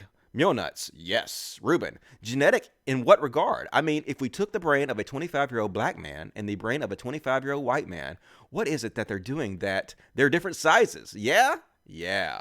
That's your show, Dave. That's your fucking show, man. Just racist white supremacy, alt-right bullshit that you sit a nod on and be like, I agree. I agree. You're just a right-wing shithead, dude. Why are you lying? Reason three, endorsement of far-right Jair Bolsonaro. Bolsonaro has explicitly claimed that he wants to return Brazil to the military dictatorship that existed in his youth. He has said he'd rather his son be dead than gay. And, of course, here's gay man Dave Rubin standing for him, talking about how great he is. Yeah, Bolsonaro's an awesome guy. I like him. He seems like a good dude. Because you're a right-wing shithead. Reason four, relationship with Kenneth Owens. Kenneth Owens doesn't believe in climate change, discrimination against blacks, Americans, loves nationalism, and Trump. Rubin barely disagrees with her. He told Kenneth that she's also a classical liberal. To him, they're the same. Yep, right-wing shithead. Reason five, Dave wants to replace building codes with Yelp and Snapchat. Amazing. Imagine how well that's going to go. We don't need regulations anymore. We can just have Yelp and Snapchat. The market will fix itself. No, dipshit. The market does not fix itself. Remember when BP spilled all that fucking oil into the Gulf and they had record profits that year? The entire nation knew exactly what they fucking did and people still went about their gas because people don't give a shit. People are pieces of shit. They don't fucking give a shit if these companies destroy the fucking environment. As long as they save $2 on gasoline, that's all they fucking care about because the market does not regulate itself. Okay? It's just a fantasy. It's ridiculous. We need adults in the room that actually put regulations on these companies to make sure they don't pollute the fucking environment, that make sure they don't destroy humanity, right? To make sure they don't reduce all of us to a dollar sign, because that's exactly what unfettered capitalism does. Reason 6, systemic racism does not exist. Well, fucking shit, it don't. Like, people say, oh, Dusty, you have white guilt. That's the reason you think this. You have white. It has nothing to do with fucking white guilt. I don't feel guilty. I didn't do it. I don't feel guilty about slavery because I had nothing to do with it. I just acknowledge history, okay? I acknowledge the things that happened in the past, and I acknowledge the things that happened in the past still have effects on today. They send ripples throughout history, right? And the fact that black people have 10 times less inherited wealth than white people still is clearly a remnant from the oppression of the past. It's clearly a remnant of things like the fact the GI Bill, which a lot of the white middle class in America today can track their wealth directly back to, was not available to many black people. They were excluded from that. Things like the Homestead Act, which many of the middle class in America today, white middle class, can trace their wealth back to, was a land giveaway that was not available to black people. Stuff like that, redlining. When you look at Black Wall Street, the richest black neighborhood in the history of America, pretty much, was firebombed. The only town, as far as I know, or the only neighborhood in the history of America, as far as I could find, that was actually had bombs dropped on it by other Americans, was a little neighborhood called Black Wall Street. It was the most affluent black neighborhood in the country. Completely destroyed because they thought some black dude talked to or raped a white woman or something. Just things. I don't want to say little things, the big things like that. But one big thing after another, after another, after another, it all adds up and creates this huge snowball that sends ripples through time and actually created the system that we find ourselves in today. A system where it was mostly created by white people. It was. And it's still today mostly run by white people, which it is. And if you understand the tribalistic nature of people, you understand how that affects minorities, and you can look at the history, and you can look at the facts, and you can look at the statistics, and you can see how it all perfectly lines up. It takes absolutely no guilt on my part to feel this way. I just acknowledge what is happening, and I deal with it realistically, because that's what you do when you're an adult, right? The system is not fair. We should make the system more fair. If it makes it slightly harder for me as a white man, fine. That's not a white guilt thing. It's just that I am a reasonable person that wants things to be fair for everybody. That's how you should be, right? So anyway, bullshit. Reason 7, Dave refuses to hit back when Milo says that the Jews run society. Yeah, Milo's. The Jews run everything. We do. And Dave Rubin, I agree. Reason 8, Trump winning the presidency is a win for Rubin. And for Rubin fans. This is actually a quote from Rubin. This is actually a win for us, our movement. Dave on Trump winning. Yep, it is. Remember when Dave Rubin said that he was going to hold Trump's feet to the fire? Just wait. I'm going to be one of the main ones to hold Trump's feet to the fire. Bullshit, motherfucker. No, you're not. You liar. We see what you're doing, Dave. We see what you're doing, you fucking money-loving shill. Reason 9. Rubin says he is voting for Trump in 2020. Skipped ahead. What are you doing? Don't you skip ahead. I didn't give you permission to do that. Yeah, no shit he ain't. He is. That's a duh. No duh, rather. Obviously, he's voting for Trump in 2020. He's a giant fucking conservative. Reason 10, Rubin fails to challenge Tommy Sotomayor when he says that being gay is a preference like being poor. Yeah, Tommy on. Tommy, another one of these cousin Toms. Can't say Uncle Tom because that's racist, but definitely a cousin Tom. Little Uncle Ruckus going on. Tommy Sotomayor. Tommy's selling Logic shirts too, man. Come on, Tommy. I want my cut. But yeah, when you have guys like this on your show and you give a shout out and you signal boost for guys like this and you don't call them out on their bullshit, it's like silence is acceptance, Dave. So fuck you. Number 11, Rubin says that he is technically a libertarian or conservative. And he does. Like, listen, you don't believe that he's a libertarian or conservative? Well, maybe you'll believe Dave Rubin when Dave Rubin says it. Come on, you can do it. Came from the progressive world. I now view being progressive. All right, let's start over. What you got to say, Dave? Are you a progressive, or are you a liberal, or are you a conservative? So as I told you before we started, and I hinted at here, so I came from the progressive world. I now view being progressive basically as a mental disorder or something.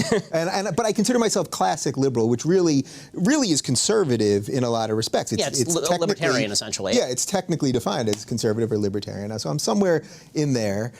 Yep, there you go. So anybody says, Dave Rubin not a conservative, might want to tell that to Dave Rubin. He seems to think he is a little bit. Oops, I clicked off of it. I'll go ahead and load it back up. I think we're on number 10. Number 10, pretty good list of why he is a fucking conservative shill.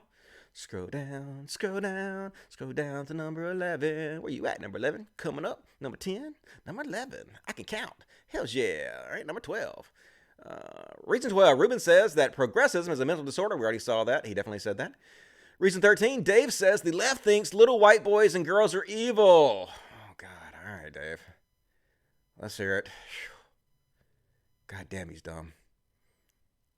Brought that thing in. Speaking of Jimmy Dore. Something. So if a little white girl had brought that thing in, yes. you know, or a little white boy, those are the people the left thinks are evil. So yeah. Yep, little white girls and little white boys. That's who the left thinks is evil. We think little kids are so evil. We just hate everybody. We're such evil human beings on the left, wanting people to have universal health care so 45,000 people don't die a year, or wanting a stronger social safety net to help the weakest and most oppressed people among us. And we're so horrible wanting a fair system that doesn't oppress minorities. And we're so horrible wanting trans rights that protects the people that are most likely to commit suicide in our society. God, we're just evil, not eating meat so animals don't have to have suffering unduly. Soy boy beta cocks. That's us.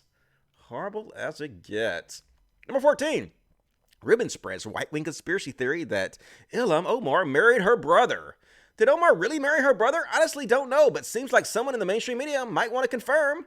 I asked a lot of them. I know. Yep. Way to spread a conspiracy theory. I don't know if this is true or not, but I'm going to spread it anyway. He's getting his skepticism from Armoured Skeptic. Awesome. Reason 15. Dave says he likes Paul Joseph Watson and agrees with him a lot. Yeah, that sounds familiar, doesn't it, TJ? I disagree with him a lot, but here's 1,000 reasons I agree with him. I'm not ever going to say any reason I disagree with him. I'm just going to tell you all the reasons I agree with him and think he's smart and like him, but just psychically figure out why I don't like him. That's what TJ does. But yep, if you like and support Paul Joseph Watson, you're shit. Like, seriously, the dude spreads white supremacy propaganda, spreads the white genocide theory, directly always lying about immigrants in order to spread fear and hatred towards them. That's directly leading to violence. And if you support this guy or signal boost for him, you're a piece of shit. Fuck you. Also, don't smoke, dudes. Never don't smoke. Horrible, horrible habit. I quit drinking and became a vegetarian, and now I'm fucking smoking, and I gotta quit doing this shit. I usually suck on this pink dick here, but every once in a while, a regular cigarette is good to have as well, but you definitely should not do it because it's not cool. Reason 16. Dave says there's a necessary space for InfoWars because the mainstream media is so bad. Yeah, InfoWars. There's a great nonpartisan organization, isn't it? Definitely the exact same as CNN, right? CNN and InfoWars, the same shit. The same level of journalistic integrity. There's definitely a place for them, right? No. Oop, I didn't mean to click on that. God damn it. Alright, I guess I'm done with Dave Rubin for now. I could go through the rest of the list, but you guys get it. He's a shit stain. Lying shit stain. And even Kyle Kalinske roasted him a little bit. No, this is about Trump. Another good one. Trump went from Saudi Arabia did 9/11 to whatever you say, daddy. And all it took was a couple $100,000 from the Saudi lobby given to Trump's launder through his hotel in D.C. So basically, Bernie Sanders is trying to get a bill passed to stop the U.S. support of the Saudi Arabia war against civilians in Yemen. You know, they're basically taking the weapons, we're selling them, and they're killing civilians and shit. Because we have an incredibly evil motherfucker as our president. And so it passed, you know, and it went to Trump's desk, and he fucking vetoed it. He's like, no, we're going to still support our war against the civilians there, and we're still going to pay to have them murdered. Because that's what America does. We're definitely not going to make new terrorists by doing this, are we? Nope. By killing innocent people and demonizing Muslims. Definitely it's not going to come back and bite us on the ass, is it? But see, they don't give a shit. They don't give a shit if Muslims attack their country and shit. Because that only helps them. They're like, see, everything we said about Muslims is true. It was good we had this Muslim ban, right? They hate us because of our freedoms. No, dude. They hate us because you're fucking sending billions of dollars in weapons to people who are using them against them. Don't you understand how that might make them a little bit pissed off, you evil fucking sack of shit? Seriously, how is this motherfucker our president? It's so goddamn insane. Here's a good tweet from ContraPoints. ContraPoints. You guys know ContraPoints is? Nally win. Nally cute. I like Nally. She got it going on. Anyway, she's taking shit on both Rubin and Ben Shapiro. Tiny Ben Shapiro. I can't talk to him. I think I'm probably shorter than Ben Shapiro is. I should make fun of him for a little Keebler elf, but still. Keebler elf Ben Shapiro. And she says, has there ever been more of a spineless doormat of a person than Dave Rubin? The incredible delicacy with which he handles bigotry like he's cradling a baby bird. And this is so sad. He's trying so hard to talk Ben Shapiro into coming to like a celebration of him and his husband. You know, Dave Rubin is gay as shit, and he's married to a dude. He's like the worst gay dude ever, though. He's such a fucking sellout, but he makes friends with this bigot, Ben Shapiro, and he's continuously, Ben, if we had an anniversary dinner, you won't even come to our anniversary dinner celebrating our love? And Ben's like, no, I'm a fucking bigot, dude. Why the fuck would I? I'm not going to support your gayness. I think you guys are sinful and going to burn in hell for eternity or whatever the fuck this asshole believes. But anyway, but Dave just won't have it. Dave is so sad. Dave just wants to talk him into it so bad, but he just can't get any love from Ben Shapiro. So let's have a look at it. Wow. Click. Click. Come on, you can do it. Click. Now we're going to be sitting here doing this, hopefully. All right. Rewind. What you got, Dave? Convince this asshole to come to your fucking anniversary party. But can I make a bold prediction? Sure. 30 years from now, we're going to be sitting here doing this, hopefully in a bigger garage. Maybe. In Texas, probably. And yeah. you may well have moved me on the abortion issue, and I think I may have moved you on coming to an anniversary party. What do you think about that? Nope. I think there's a possibility. I mean, I'd have to think about that again. The issue, as you know, not to get back into well-trod territory. I think it would be unlikely that you'd move me, but I can never rule out the possibility of being moved on anything, obviously. And again, this comes back down to, the difference between approving of activity and approving of human beings. I wouldn't. If you invited me to a party on Friday night, I also wouldn't go. Right? I mean, it's just not something I do. So definitely not a Shabbat anniversary. A Shabbat anniversary, I think, probably is out. Yeah. A Sunday afternoon. A Sunday afternoon, gay-ish anniversary, or maybe just. How about you just have like a freaking barbecue, dude? Like, does everything have to be? No, but the party's not going to be gay. It's just we'll have a barbecue. Okay. It'll just be a barbecue. Nothing gay is going to happen there. Well, I wasn't worried it was going to turn into an orgy back there or something. Like, I wasn't worried you were going to bring out the village people or something. Do you know that gay people have parties just the same? Well, wait, what? Sometimes. What? Just No, that's crazy. Yeah. I was pretty well aware of that. In fact, as I've said 1,000 times, happy to go out to dinner. My wife, your husband, happy to go out to dinner and do any of that stuff, as long as it's not like, rah, here's the thing you think is sinful, join me in celebrating it. Like, that's, but again, that applies to a wide variety of sins listen, it's harder on members of my family than anybody else. Like I've said before, I wouldn't attend an intermarriage. Right? Like a Jew marries a non-Jew, I won't attend an intermarriage. Yeah. So this is exactly the same issue. Like, what a fucking bigot. No, you married outside of my fucking religion? I won't even come to that shit. Got to marry inside your religion, which also kind of, gets rid of that interracial marriage thing, doesn't it? Because don't think you're going to be finding a lot of Jews that are going to be marrying into your family, right? But anyway, poor Dave Rubin, just trying to fucking get his friend to come to his anniversary party and celebrate his gayness and his love, but not this fucking bigot. See, that's what happens when you make friends with fucking shitheads and bigots, dude. That's why you don't do that, but that's like who you're going to attract when you move yourself to the right, which you've done. So lay in your bed, Dave Rubin.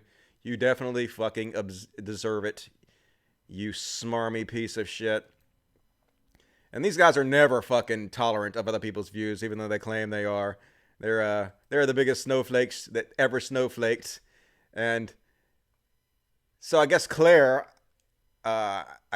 she's like one of the ones from Quillette, I think. And I think that she either deleted him or blocked him or something because he's so mad about that Quillette article. Oh, Quillette's turning on you guys. Shit's hitting the fan. And Gerwada says, I'm glad you published the article, Claire. Rubin needed to be called out by people who are not his enemies. Sadly, his reaction to the article has only strengthened its claims about him. Yeah, and then of course, boom, you're blocked. That's what they always do. So much for the diverse ideas, the marketplace of ideas. Nope, say anything they don't like, you're instantly blocked from them, kicked off. That's the way they fucking are. And they always go on, oh, lefties won't come on our show. We'll debate anybody. Bullshit. I'll come on, Dave. I'll do it. I'll volunteer as tribute. I'll fly myself out. I have some miles saved up on my credit card. Got like 1,000 miles of travel, $1,000 for the travel. I'll fucking go out there, and as long as I can ask you one question for every question I am asked, I will fucking do your show any goddamn time. I'm a lefty. I'll do it. Can't fucking say lefties won't show up, because we will, but I understand why you're not going to have me on your show, because I will embarrass you, Dave. I will fucking embarrass you, dude. And you know it's true, so not ever going to let me anywhere near your show, and I know that. And you know that. And Becca Lewis says, Approximately 2 minutes of research has revealed that this is the name of the class at UN Lincoln, not UN Omaha, which is where Dave actually talked last night. So this is some kind of bullshit story Dave made up. I don't know if it's a bullshit story Dave made up or somebody was just gaslighting him and telling him a bullshit story. They do that often. They send him like fake email messages saying, hey, Dave, somebody blocked us from your account, or we used to be signed up to you on YouTube, and now we're all of a sudden unsubscribed to you.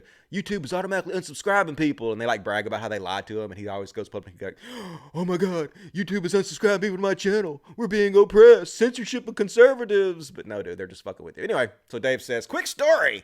I was told by a student at University of Nebraska last night. He was in his Philosophy 110 Introduction to Logic and Critical Thinking class yesterday, and the professor warned the students not to attend the Dave Rubin event on campus. He asked why, and the professor told him that Rubin spreads hate speech. Several students nodded along. He then asked the professor if he could point to such instances by Dave Rubin, and the professor couldn't. He said he's never watched the show. It's what I've heard. He then approached the professor after class, and the professor said, because of people like you, I'm never teaching this class again. A class on logic and critical thinking where you shouldn't apply either, apparently, because he's better suited to teach irony one-on-one. Yeah, never fucking happened, right? This is one of those stories where afterwards everybody stood up and applauded. Oh my God, you destroyed that professor. It's like, God is not dead. You proved Jesus. But no, this never happened, Dave. And this woman is making fun of him in this tweet because, Wild Gertis says, enjoy this real story about when a Rubin fan owned a professor of logic class and made him resign. Never happened. So basically that's what this woman is pointing out. She did 2 minutes of research and she found out that the class, the student he supposedly talked to, said he was taking is not even taught at that school. It's actually taught at a completely different school that he didn't go to. So lies, damnable lies. You guys will say anything. Oh, God damn it. I closed my shit down, motherfucker. I'll have to reload it. Good job, Dusty. You had one fucking job. Don't close your shit down, and you did. Hopefully you guys won't see any of my porn. Porn everywhere. I got so much porn on my computer, because I am a freak. Bookmark manager, bitch. Oh, fuck. Why are you waiting so long? All right, I got so many bookmarks everywhere. At least I don't have a billion tabs open anymore. So that's better for my show than having a fucking million tabs over. At least my computer doesn't grind to a goddamn halt when I try to do anything. All right. And this is Lindsey Shepherd. I think this is the chick that was like a Jordan Peterson fan or something. And she played a Jordan Peterson clip in one of the classrooms. And the college that she went to got all fucking bitchy about her at it. And she recorded them being bitchy at her about it. And so now she's like this right-wing anti-SAW speaker, and she's all pissed off, and so she says, personally, I am beginning to mourn the loss of the rainbow. It has now completely become a signifier of LGBTQ, and I will never again simply be a rainbow and natural phenomenon. When I was a kid and drew a rainbow, it was just a rainbow. For kids today, rainbows equal LGBTQ. Whatever the fuck. God damn it, you whiny bitch.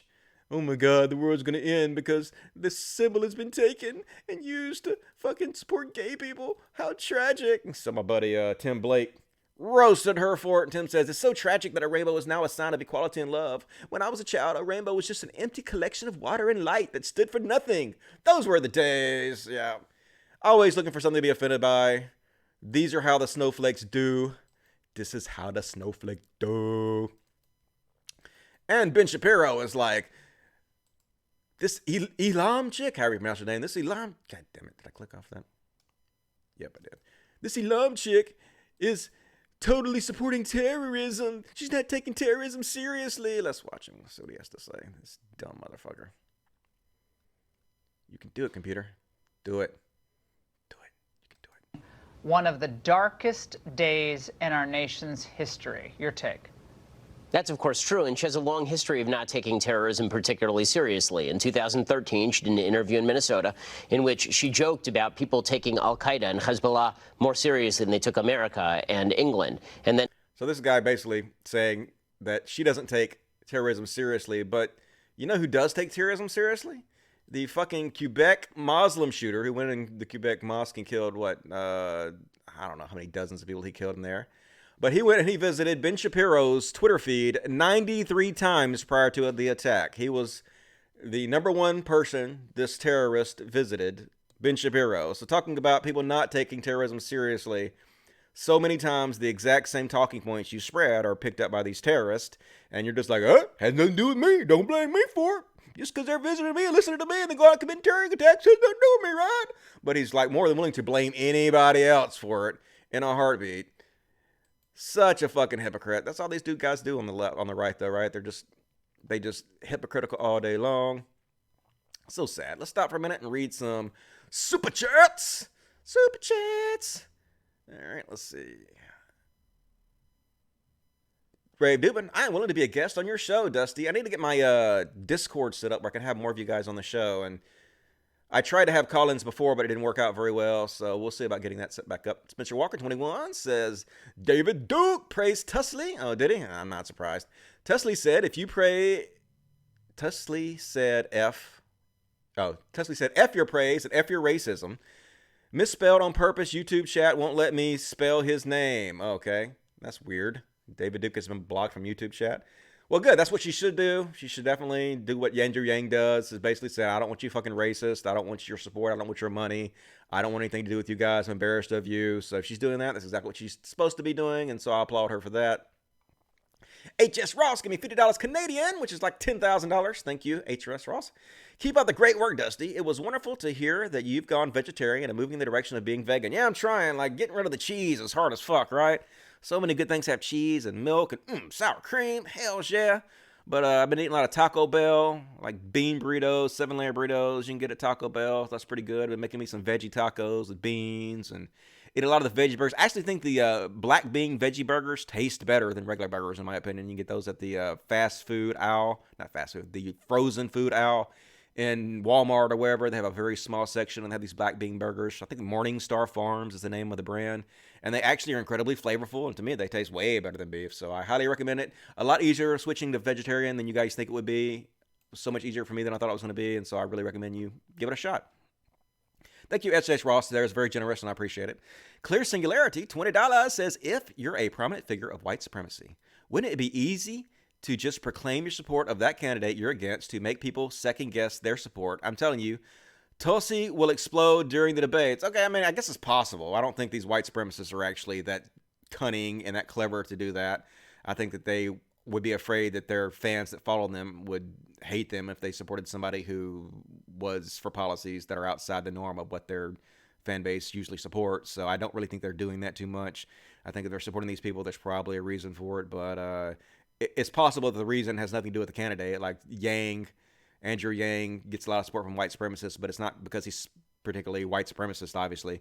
It's because they're part of this meme culture that does whatever the memes tell them to do, whatever 4chan and 8chan tells them the cool new thing is. Like, subscribe to PewDiePie. Okay, I got to spam that everywhere because they're telling me to.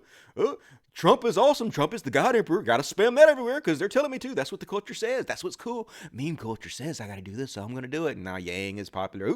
They say I got to spread Yang. Got to be part of the Yang gang. That's what's cool. Got to do it. That's what the children do these days, right? They have no fucking minds of their own. They're just copycat NPCs of each other. So, but like I said before, it's better for them to support a good person for a bad reason than support a bad person for a bad reason. So if they're going to support Yang or Tulsi for bad reasons, then that's obviously much better than them supporting Trump, in my opinion. Please invite Aaron Ra on your show. Aaron Ra. I met Aaron Ra before. He's a pretty cool guy. We hung out. We talked for a while. I like him. But he talks like this, and it's kind of scary.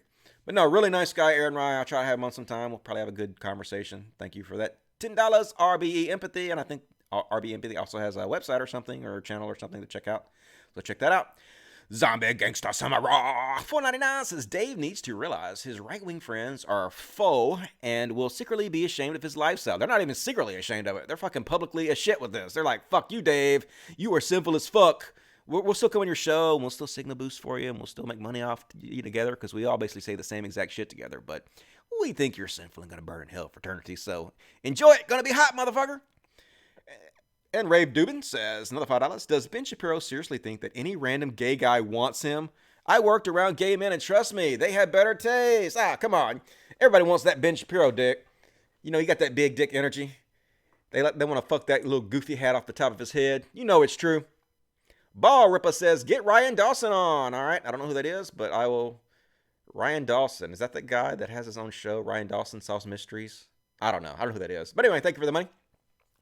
Super chats! More super chats, please. Please support this show with the super chats. Really fucking helps. And you guys want me to continue this show? Support it and I will keep doing it.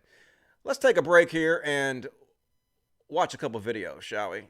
I kind of like watching viral videos sometimes because, like, motherfuckers, it's crazy out there. And it's interesting to examine how the rest of society behaves and acts.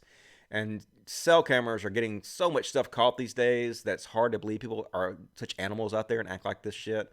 But they absolutely are. And so it's kind of fascinating to watch, you know, human nature. It's almost like you're watching a nature show, a nature documentary on what the human animal is like. And a lot of good life lessons can be learned here. So anyway, first off, this is exactly how you interview a Trump supporter.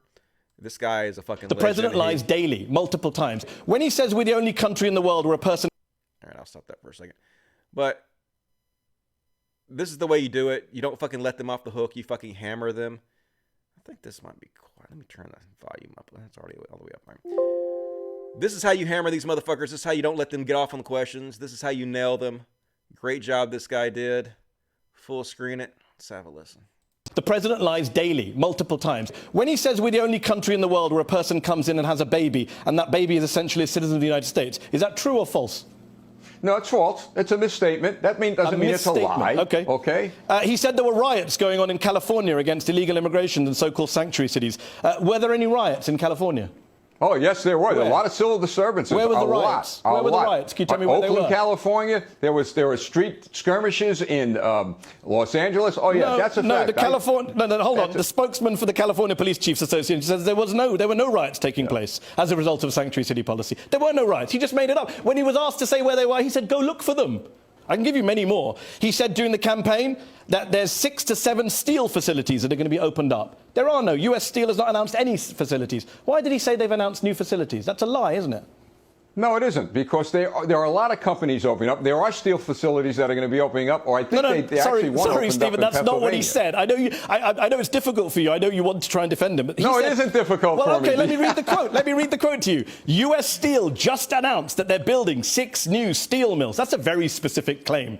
U.S. Steel have not announced 6 new steel mills. They have said they've not announced 6 new steel mills. There's no evidence of 6 new steel mills. He just made it up. And he repeated it. He didn't just say it once. Look, I don't know of what context these statements were made, but I can tell you this. The President of the United States has been very responsive to the American people, and the American people are doing well. Look, people can look at me and say Steve Rogers lied. And the President can be a liar. There's no contradiction between those two statements. I am not going to say the President of the United States is a liar. No, I know you're not, but I've just put to you multiple lies, and you've not been able to respond to any of them. Let me ask you this. I did respond to them. What didn't happen is you didn't hear what you wanted to hear. What did I want to hear? I wanted to hear that there are no steel mills. You wanted to hear me say, no, well, let's go on. I mean, you want to go on because you know it's a lie. Yeah. Let's move on immediately, please. Let's stop talking about this. Yeah, we know why you want to stop talking about it. You're a lying motherfucker. Your president lies continuously, and you don't want to call him out, so you don't want to talk about this anymore. I definitely understand. But anyway, that guy's a fucking legend. That's exactly how you handle that shit. And anyway, we know who killed Tupac. This lady is admitting to killing Tupac, and this is kind of the racist shit that black people have to endure on a daily basis. And now that we have cell phone cameras, a lot of this stuff is getting picked up. I used to think they were kind of lying about the oppression that they took. Absolutely. Whoa!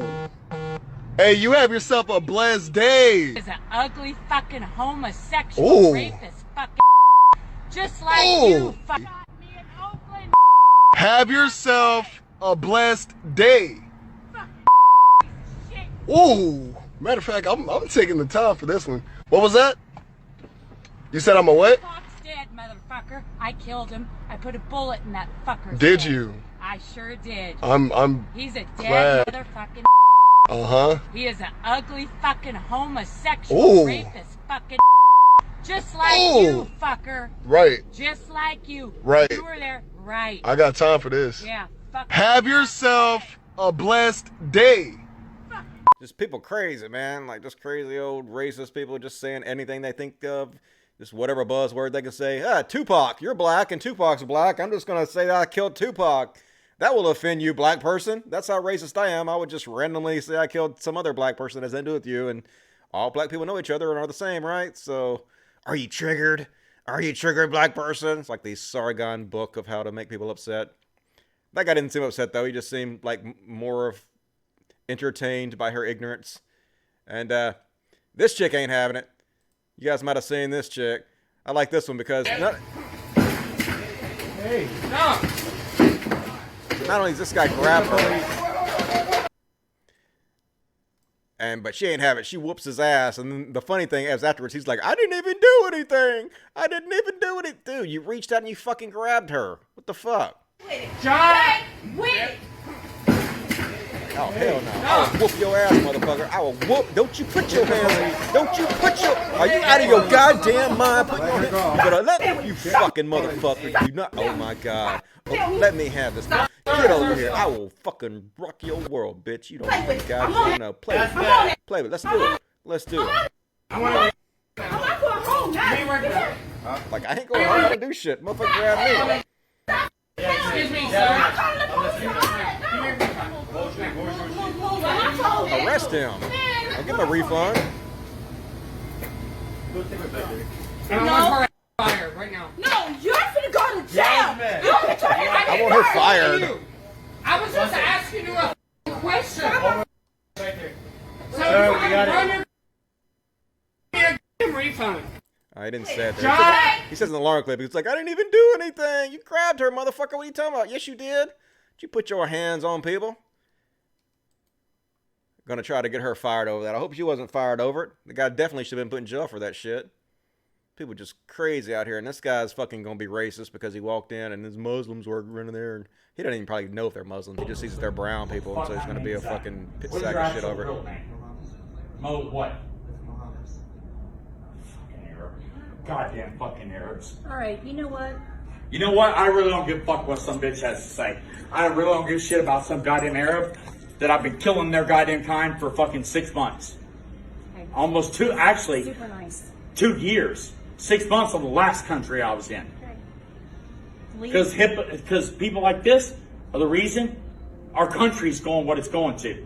Because I've been killing his... No, people like you are the reason the country is going what it's going to. The guy's literally sitting there running his own business, not doing shit, and you're over talking about murdering people like him.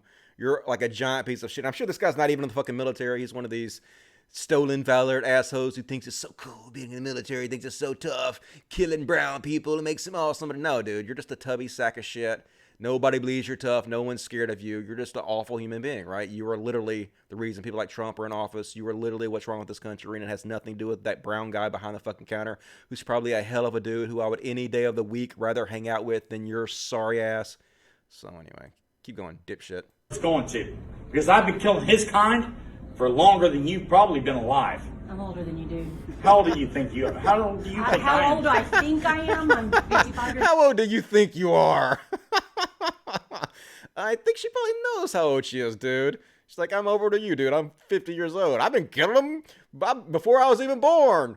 Like 5 or 6 years before I was even born, I was killing Muslims. That's how fucking long I've been killing these motherfuckers. God, dude, such a fucking embarrassment.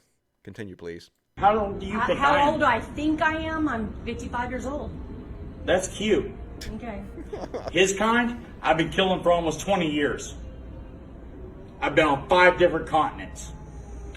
Hence the reason he brought his uncle to come handle shit for him. Well. Lovely, lovely human being. Fuck this guy. Fuck you for being a piece of shit. That's your dumb. Like, seriously, I hope they called the police and checked into that guy, because that's the kind of guy that sends pipe bombs to people or ends up shooting up mosques and shit. Bragging about, I killed people for 20 years, I'm killing your people. Great. Way to make terrorists. Way to betray your own country and make us less safe. You fucking sack of goddamn shit. This was kind of an interesting story. And it's interesting how this guy handled it. Basically, he goes home and there's a guy sleeping in his bed. Like another fucking guy walks in. There's another guy sleeping in his bed that he's never seen before. And like, obviously something like this could have ended much worse. Like, I've never seen you before. I really just want to go to sleep, so... You're literally... If this guy was black or something, maybe it would have gone exactly the same way. I don't know. Maybe this other guy handled it so well. He was so cool about it. So maybe he would have been completely cool if a black person was in his bed when he came home, but I have no idea. This could be an example of white privilege, no clue.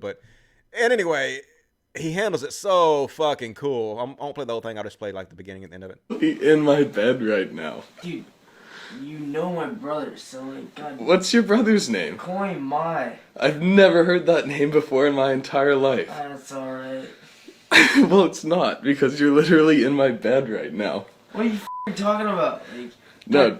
damn, son. What are you talking about? You're in my bed if you're like talking about some shit.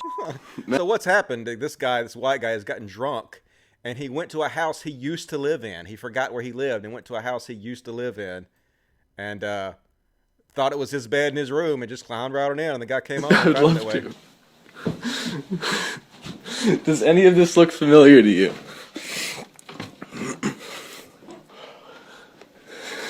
Like, have you been in this house before? Yeah, I used to live in this house. Do you live in this house now, though?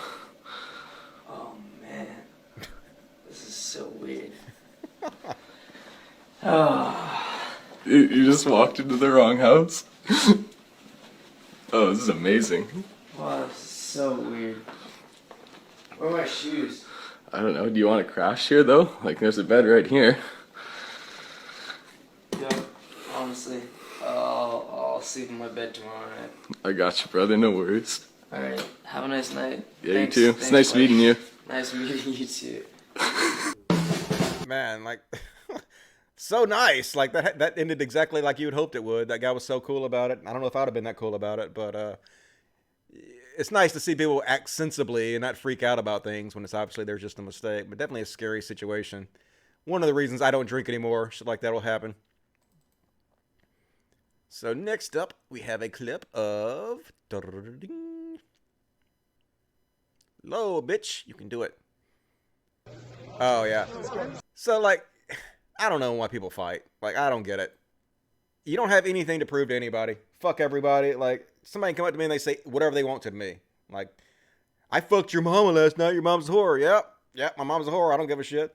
I'm gonna fuck your girlfriend later. Okay, cool. If you can get my girlfriend to fuck you, go for it. Like, if you can take my girlfriend away from me, you should. Like, I have no problems. Like, you can say anything to me. I don't care. And this is the reason you don't get in fights with people, because you never know, man. All somebody has to do is barely touch you on the chin, and then you're on video for the rest of your life getting fucking knocked out and shit. Oh my, he's serious. Oh my God.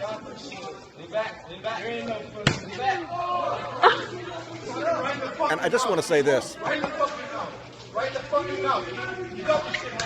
Ooh, out, yeah. And of course, this guy's still a dork. But here's the thing. He's serious. Here's a little life lesson for you. If you're fighting somebody and they start kicking you in the leg, immediately stop fighting them. Don't fight them anymore. Be like, nope, I'm out of here. You win by default. No, because if somebody starts kicking you in your leg, that motherfucker knows how to fight. They know what they're doing. Okay, immediately stop. Like, don't get in a fight anyway, because that's stupid. But especially when the motherfucker starts kicking your leg, be like, nope, I tap. You win. Let's go have a beer, dude. It's over. Whatever you say, you're the boss. Not fighting you anymore. But still, dude, boom, right on the chin, knocked out. Now you're forever on fucking video getting knocked out by this complete fucking tool. You look like a fucking idiot forever because you want to do fight. So stupid. Toxic masculinity. No reason to do that. No reason to try to prove yourself to other motherfuckers. Makes you look stupid. I guess I won't play that clip right now. That was an advertisement, and the advertisement was just like a fucking church, basically. It's like a church ad almost. Let's see. A couple more of these. Oh, here's another one. This is hilarious. I don't know if I'm going to play this whole thing, but these are two drunk guys trying to fight each other. And not going well for these guys. This is why you don't look at... He tried to swing at him, but missed totally. So drunk he can't fucking punch the guy. Everybody's laughing at him. Both of them are fucking drunk as shit. And this is kind of a hilarious fight. Listen, it's 250.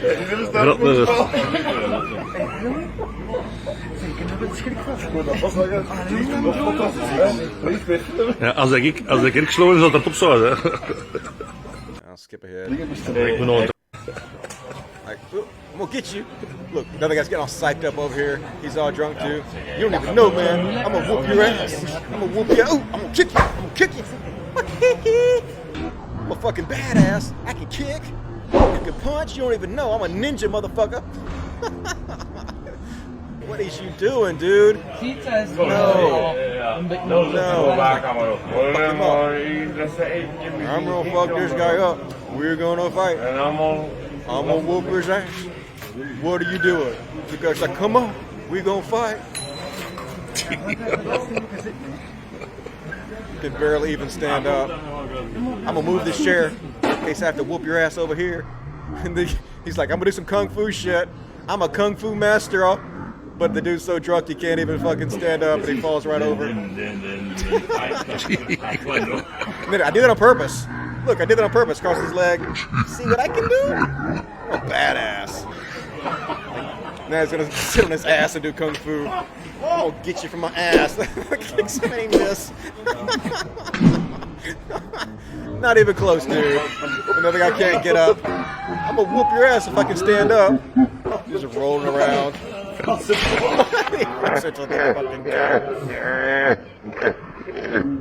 on. Ja, lekker als That all you got? Steven Spielberg had gewoon bij een film gegeven met deze.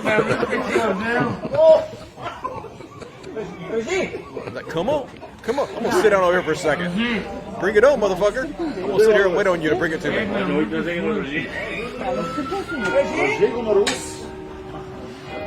I think they finally got over it. They're like, no, we're both too drunk to fight. Let's stop this bullshit. But anyway, don't get in fights, dudes. You look so stupid. The outcome is probably you gonna look like a fool. Like, I mean, it's possible you knock the other guy out and you look cool and shit, but too much room for error, in my opinion. And this was kind of an interesting clip. So this guy walks in and he's gonna rob the place. And so these motherfuckers know exactly what's up. So what they do is they just walk outside and they lock his ass in there. They're like, nope the fuck out immediately. And they're like, nope, I'm not opening shit. Come on outside. You come outside. So she takes her kid. Oh, well, maybe I'll get the hell out of there. They're about to rob the place. And so she's like, come on out here. So they all get out of there and they lock his ass in there. And he immediately knows he done fucked up. He's like, oh, shit. God damn it. They locked my ass in here. And he's like, oops. What the fuck am I going to do? Oop. He's like, I'm stuck. Oh, shit. I'm fucked up. He's looking for another way out. There's no other doors. And look, he's gonna fire his gun. He's been watching too much TV. I'm gonna blow the lock off. Gonna get a ricochet into your head, motherfucker. Look at him. I'm gonna blow the lock off. Oh shit. And I'm gonna kick it. He's like, oh fuck. I ain't fucked. I have made a horrible mistake. I'm going to jail. And he just to smash into it. I'm gonna open this door. Boom, boom. Yep, you done fucked up, dude. That's why you don't do that. Nope, not gonna happen, dude. Now he's gonna beg, please, I'm sorry I tried to rob you at gunpoint, please, I have nothing, please. I'm begging you, please let me out. Dude, you have a gun and you try to rob us, we're not letting you out, what's wrong with you, dude? And I do feel for this guy, kinda, because he's like, I'm sorry, I have nothing, but dude, you have enough money to buy a gun. You have some bullets, clearly. Got some cool clothes on. Help, please. Have mercy on me. I wasn't going to have mercy on you. I was literally going to rob you at gunpoint. And now the cops come get. He's like, yeah, you got me. Okay, I'm fucked. Happy ending. Right in jail. Fucko. Don't go rob people at gunpoint. God damn it. You fucking moron. And, so, like, I ain't much on violence. I ain't much on fighting. But sometimes I can understand why these teachers just go fucking nuts having to deal with kids like this all day long. Like, obviously, this guy handled it badly. This guy getting in his face over and over again. And then finally, he just has enough. Boom! It's his teacher. He's like, fuck you, motherfucker. I'm done with this job. I'm just going to go beat the shit out of my student. I'm done.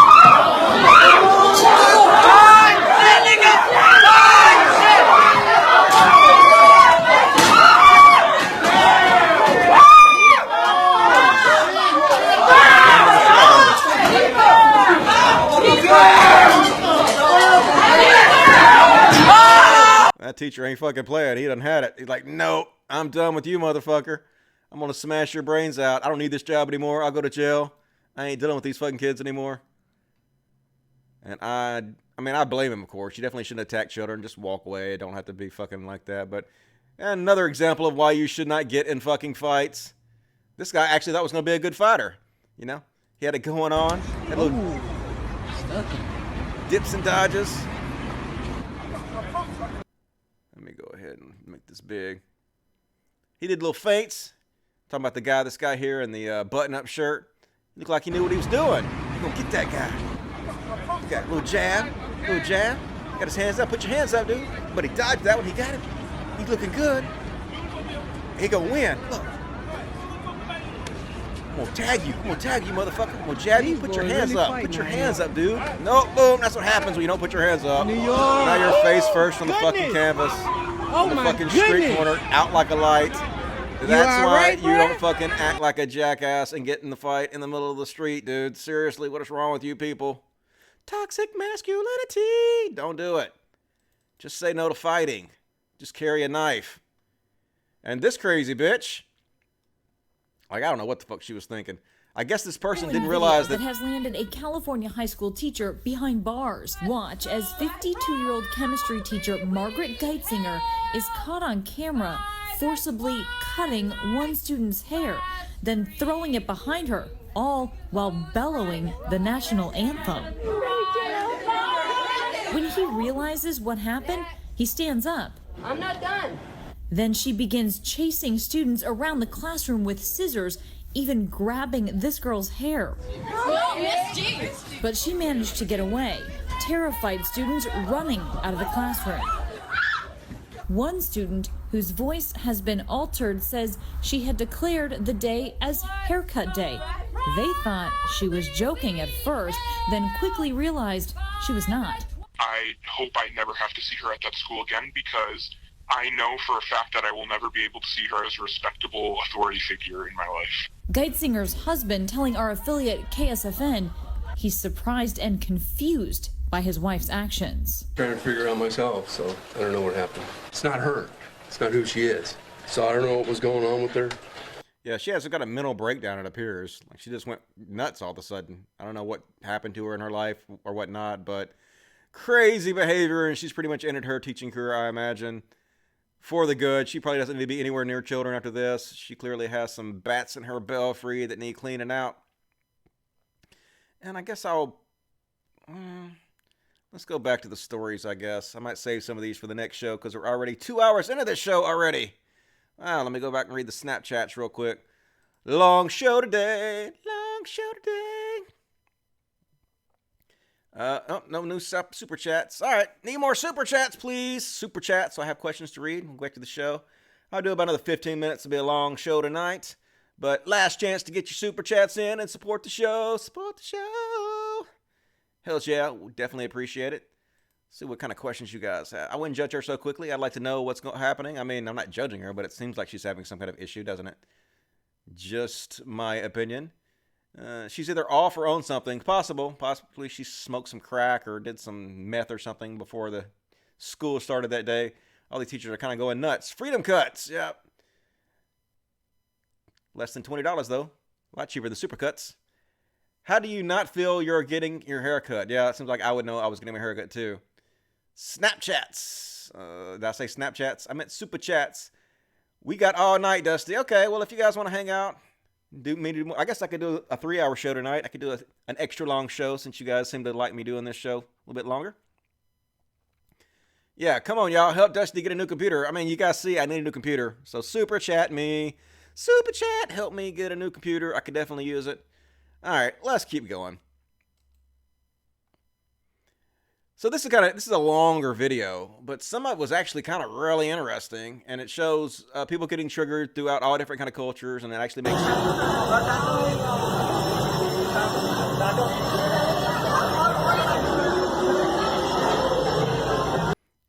makes both social justice warriors and conservatives and everybody of all cultures look bad because these people are crazy. But this one's really sad.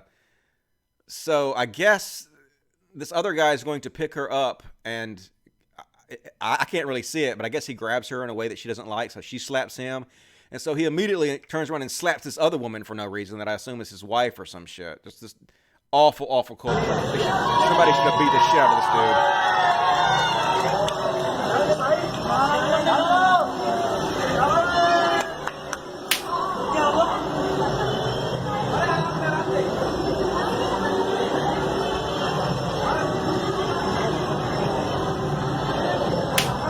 slaps her for no reason.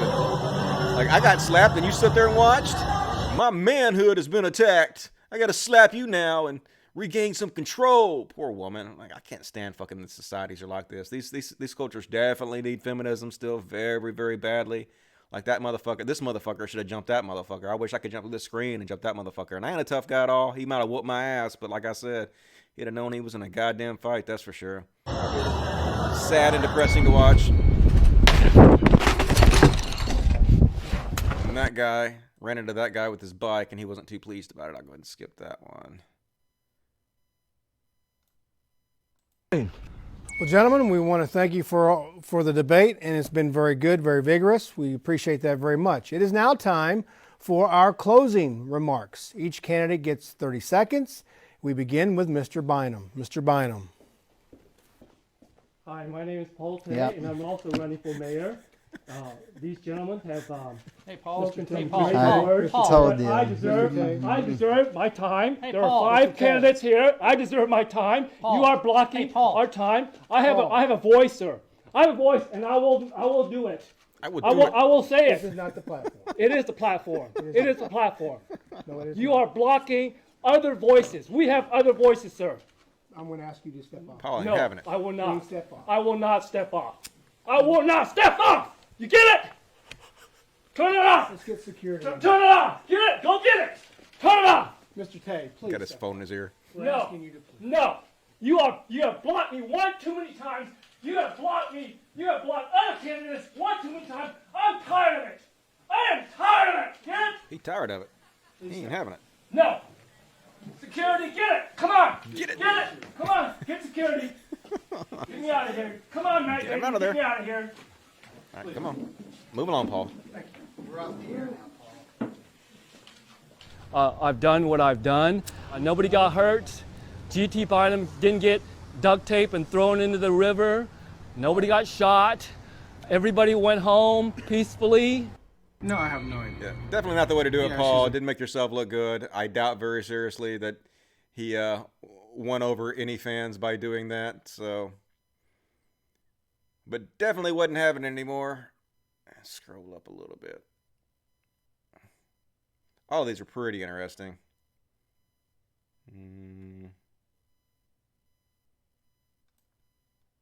Naast het X-Insta-Spark hebben we natuurlijk ook 5 mei bevrijdingsfestival. Hey, kom op jongens, even niet doen. Hallo. Kerel, go goed! Ik ben het!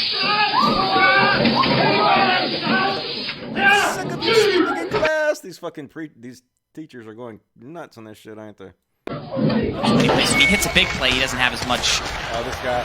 time to... It's hilarious. This reminds me of how I used to act when I was a kid, but these professional, quote-unquote, e-games athletes, and this guy doesn't handle it very well. Study. Baby. And Tweez fits it in there to the 46. Gonna be just shy of the sticks. What's very interesting is that Joke was on the TV on the left. Crazy, dude. He was what is going on? At the game. Okay. No PA read here on 4th and 21. Yo, come on, man! Yo, that's crazy, dude! I think he felt like he might have had a Oh my gosh! It's like he had an in route, which he smart routed, so it was gonna run the distance. Oh like the read, ran the safety away, but a bad throw. If you think you have the play, Scott, then you go for it. Just so it's really hard to get fumbles in this one, gosh. so he knows he's not going to get the ball back. It's already the 4th quarter. You feel like you're here because of your offense. You stick with it. You stick with it, and it's a little bit unconventional. What is wrong with this game, You're just struggling. You suck at it. That's what's wrong with it. Ain't the game, dude. Game's always broken when you're losing. Game is great when you're winning. You'd love to score before the 2-minute warning. Checks it down to Lockett. What is wrong with this game? I've rocked 7 times. Let me get out of bounds. So he would have liked to catch Yo, that. this game's... Oh, my gosh. Stop cheating me, man. Just stop. Stop cheating me, game. I'm amazing. It's become contagious. The game. Man, dude. Did not hold the X button. Only a 3-man rush. Yo, like this game is so goddamn bad, bro. Oh, my gosh. Stop. Getting out of his head right now. Like, this game is so bad. Black dude's totally calm. Oh, my gosh. It's going to end up in an internet meme if he's not careful. It's okay. I called Maryland bad What is wrong earlier. with this game? 4th and 7. This is it. And he throws into double coverage. That one was not the game. That was not the read. Cheating me the whole game, man. And point differential, Scott. You're giving up 15. Crazy. Come out here and take a knee. The kneel for Chaos. He's didn't have any answers that game. Only 8-0 at the half, but just the overthrow hurt him. Gets his little backpack and walks off. So funny as shit. All right, let's scroll. These are some white trash women screaming at this cashier. It's pretty funny, but I'll go ahead and skip past this one. Let's see what number 3 is. Oh, this guy. Holy shit. Like, what a weird guy. I feel bad for this guy. Obviously has really low self-esteem, but what an asshole. He has such a overcompensation is what he's doing. He has such a high opinion of himself, and he hates this guy because this guy is playing his horn in a place that he doesn't think he should be playing his horn. So he's basically just shitting on this guy's whole existence because he hates him. Let's watch. Get the fuck out of my neighborhood. Get out! You know, artist, you suck. You're a mediocre piece of shit. You can't even play. You suck. I've been playing 41 years. You suck. No! No! No! You go. Get the fuck out! Get the fuck out!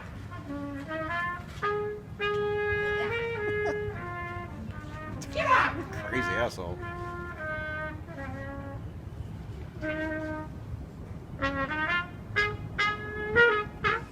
No!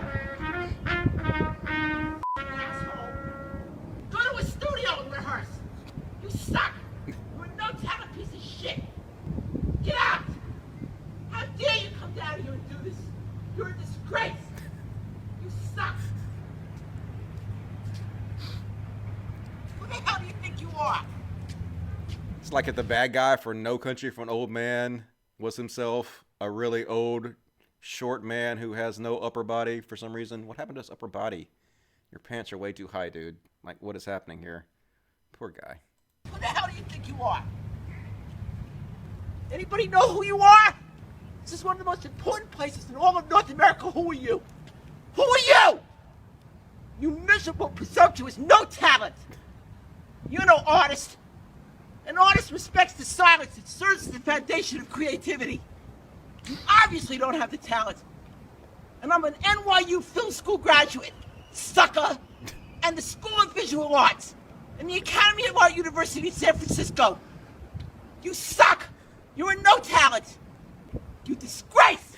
You're everything that's gone wrong in this world. You're a self-consumed, no talent, mediocre piece of shit. Projection. And I've earned my right to say it. Okay?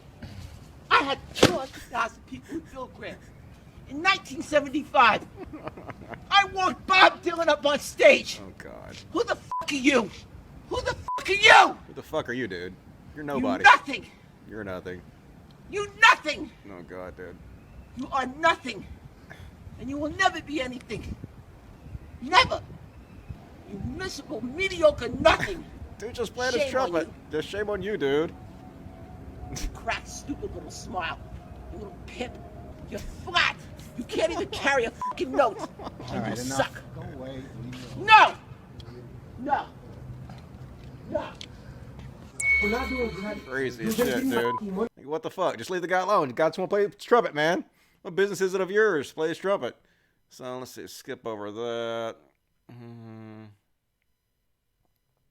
And this, like, this is a perfect example of how not to behave if you're like on the left. Like, this person is 100% the exact stereotype that anti-SJWs put out about SJWs. And like, I'm in a bunch of groups of people that are called SJWs, and none of them act like this at all. Yes, there are a very, very, very few crazies on the fringes. And I'm actually going to play some conservatives that behave very similar to this. I already did it. Like the woman that was like, I killed Tupac, you know.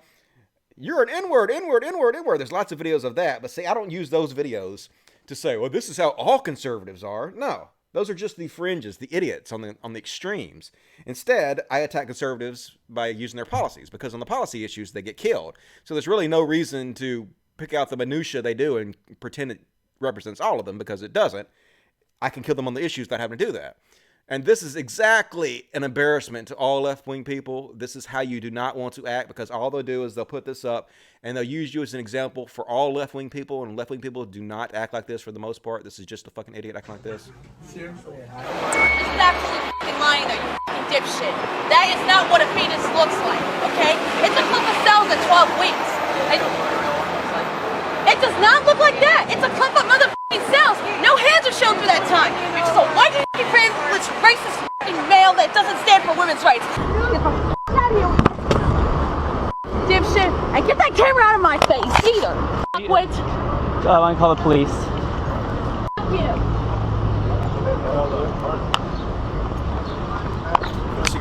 Will, Riley. Riley. Hold on a second. Quit. Idiot. We are calling the police, ma'am. You are fucking white male privileged assholes. I'm calling the police right now. What you are is a racist motherfucker as well. How dare you fucking do this kind of shit, asshole? She just basically saying all the buzzwords, all the exact same shit that anti-SJWs claim that we all do. She's doing exactly that, man. Do not do this fucking shit. All the buzzwords, you're a racist piece of shit, white privilege, blah, blah, blah. No. No, please, God. You're betraying everything you stand for. You're making everybody else who actually stands up for social causes in the proper way look bad by doing this. Shame on you. Oh. You're being videotaped. We will return this to the police. Go ahead.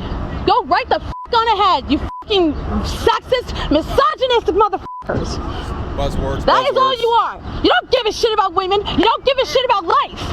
All you are just a bunch of fucking assholes. Are you calling the police? Are you calling the police? That's not Back off. Back off. Right now. All you are just a bunch of misogynistic motherfuckers. Take your male privilege somewhere else. No uterus, no right to talk about it. Understand me, motherfucker? I'm listening to you. No, I don't give a shit. Get the fuck out of my face now. Your signs deserve to get fucked up. And the police come and get her, carry her away. They should. And you could carry your ass away. Like, very, very shameful. But like I said, this does not represent everybody that wants, you know, justice or social justice or whatever. This is exactly how you should not act. And even liberals like myself, we speak out against this kind of shit. We're like, no, this is not how we act. This is not how we want to be represented. Oh my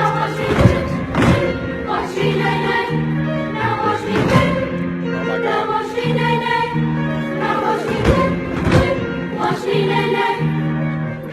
No white people. No. No white people. Bad white people. Bad. What the fuck, dude? Oh my God. Some music teacher thought this was actually a good idea. It was not a good idea. It was a bad idea. A really bad idea. Watch me, watch me, ooh, watch me, watch me, watch me, watch me, ooh, ooh, ooh, ooh, ooh, watch me, watch me, ooh, watch me, watch me, watch me, Oh my God. They even dabbed at the end. And they say white people don't have any culture. Come on, dudes. Never. Please, no, never. Stop. Good Lord. And this one, talking about toxic masculinity. This is a popular clip right here. This is why you don't walk around drunk, for one thing. And this is why you don't act like a big fucking tough guy either. Both bad things. Basically, this guy is outside his house. Don't call the police. Get your phone. He's gonna take his shirt off like a tough guy. Take your shit and move on now. Move away Fuck from me. off! What are you doing? My kids are here. Don't touch me. I haven't touched you. Don't touch me. Hello? Move away from my house, please. Move away Yeah, from can my I house. have My a children are police here. or someone to come around 33 Hartford Close? Don't touch- No one's trying to piss you off. You're coming to my house in front of my kids. Behaving like you're not being fucking nice. You got your. It's like, I'm being nice. I took my shirt off and I'm being aggressive towards you, making a face at you like I'm about to punch you, but I'm being nice. I'm doing this over your kid, but I'm being nice. No, you drunk asshole. You're not being nice. You're being antagonistic, and you're about to pay for it and being embarrassed for the rest of your life. Shut off. Go away from Move my house away from now. my property. You broke my fucking gate. You're in front of my children. Just move away from my property. For fuck's sake. Move away. Oh, that's it. Cut. Now you're unconscious. That's what happened to you, motherfucker. That's why you don't behave that way. Home. Take your ass home. That's why you don't do that, dude. Seriously. toxic masculinity. I gotta prove myself. I'm a man. I will fight you. I will show you that I'm a manly man. You don't challenge me. No, motherfucker. No, you don't have to be like that, dudes. You don't have to be like that. Don't feel like you have to prove yourself to other people. It makes you look like you're insecure. That's all it boils down to. You're so insecure that you don't feel good enough about yourself, so you constantly have to prove yourself to other people. And it's so obvious to see through it. It's so transparent. It's just sad. And let's see what we got here. Oh, this was funny to me. This guy's Rejected! You did that on purpose, Flash! No, but I should have. You better watch your back. I guess that's the wrong clip. I thought it was a different clip. Shit, must have saved the wrong clip. All right, let's see what this one is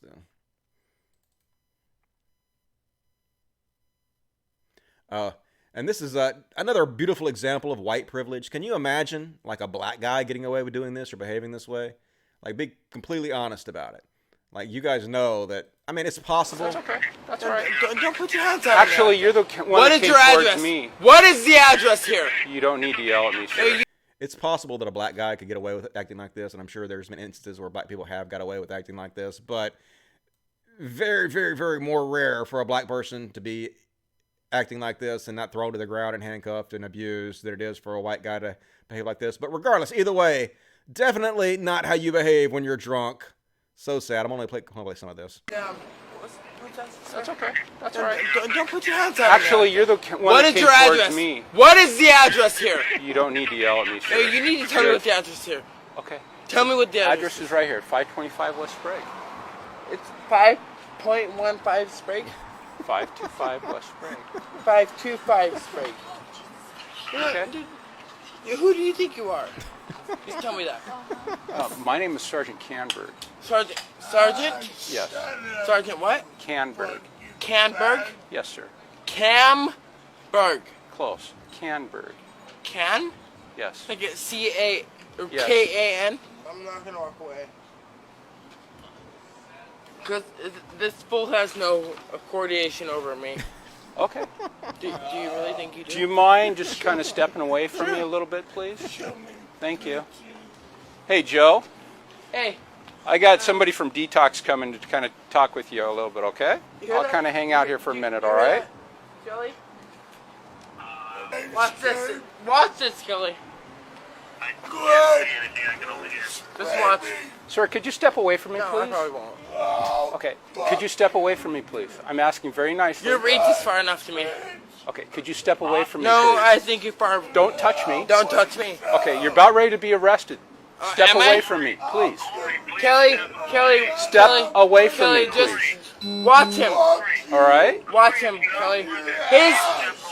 Okay, sir. Anyways, mostly him. Have a seat on the ground. Do not touch me. Thank you very much. Do not touch me. Get on your stomach. Like, this is why black people get mad, though. They see this kind of shit, and they're like, what the fuck, dude? We're literally in our car with our hands on the wheel, and they still shoot us. You could act like this, and they don't even do anything to you? I can understand why they get annoyed by that stuff. Absolutely. But I think the video camera and cell phone cameras are some of the greatest things to happen to help the police brutality, like, in the history of mankind, because now they're on camera everywhere and we can see what they're doing. And like I said earlier, I didn't like to believe them a lot of times when they were saying how oppressed and abused they were, but now we have like the footage constantly of direct evidence, smoking gun evidence, showing how they're treated. So we can't really deny it anymore, can we? It's obvious. And we'll finish on this video.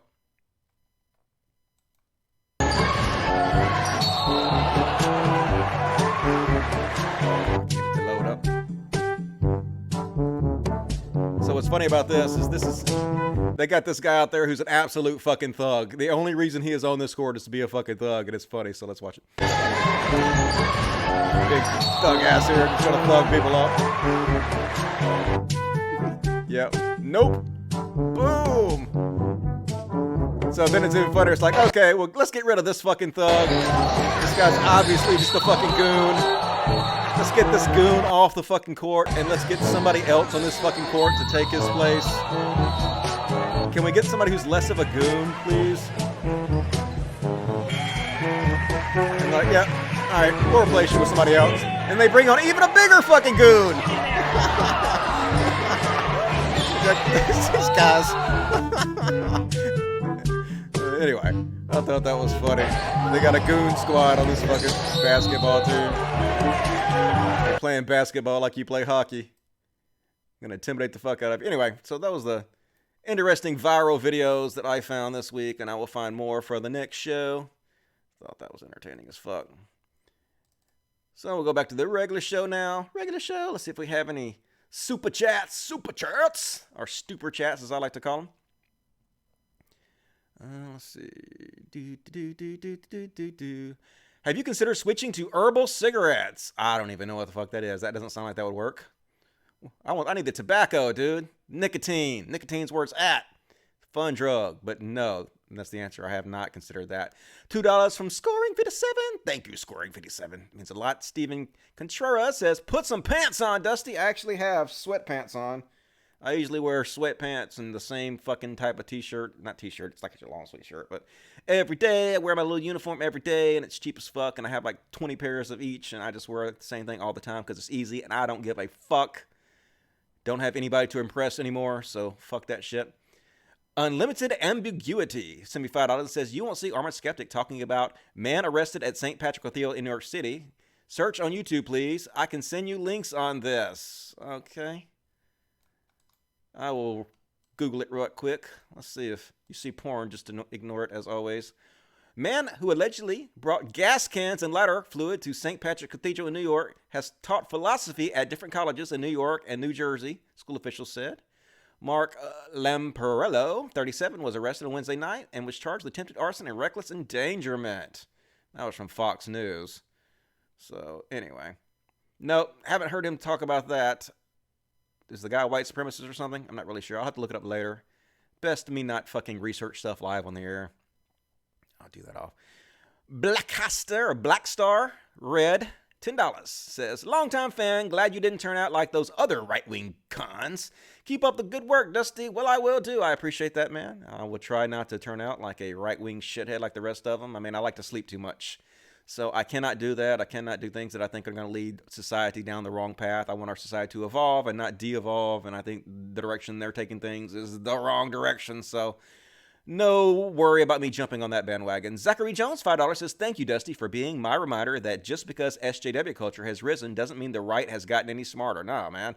Most of the SJW stuff is just the outliers acting like idiots, and people are pointing it out and blowing it out of proportion to make it look like it's much more of a section of left-wingers than it actually is, but for the most part, it's not. It's just idiots that even we disagree with, and they're doing it to distract against the real issues because they get killed on those issues. Dirty Work, 99 cents, thank you. Dirty Work, 99 cents, thank you, Dirty Work. Liquid's back, $5. Hey, Dusty, interview Kyle Kalinske. I'll see if I can get him on here. He might come on the show. He's a pretty cool guy. I'll give it a shot. Atsuki Gang, $2. Dusty, did you watch the Destiny versus JLP debate yet? I've seen some of it. I watched some of it before I interviewed him. It was pretty funny. It was amazing. And of course, we all know that Destiny is a beta. Total beta. I heard Destiny cannot get women. I heard that he is a virgin loser. So be sure to quote me on that. And if you guys haven't seen my debate with Destiny yet, I killed him. I murdered him in that debate. It was embarrassing. Like at one point he cried, I think a little bit. And he slunk away and he said, definitely you are the king of this debate, Dusty. I bow to you, your majesty. And I kind of felt bad for him a little bit. So if you guys haven't seen that debate, be sure to check it out. Clear Singularity says, keep with this, Dusty. I'm loving your new formats. Stay consistent and more will join. If you build it, they will come. Yeah, I hope so. Like, I'm really enjoying doing these shows.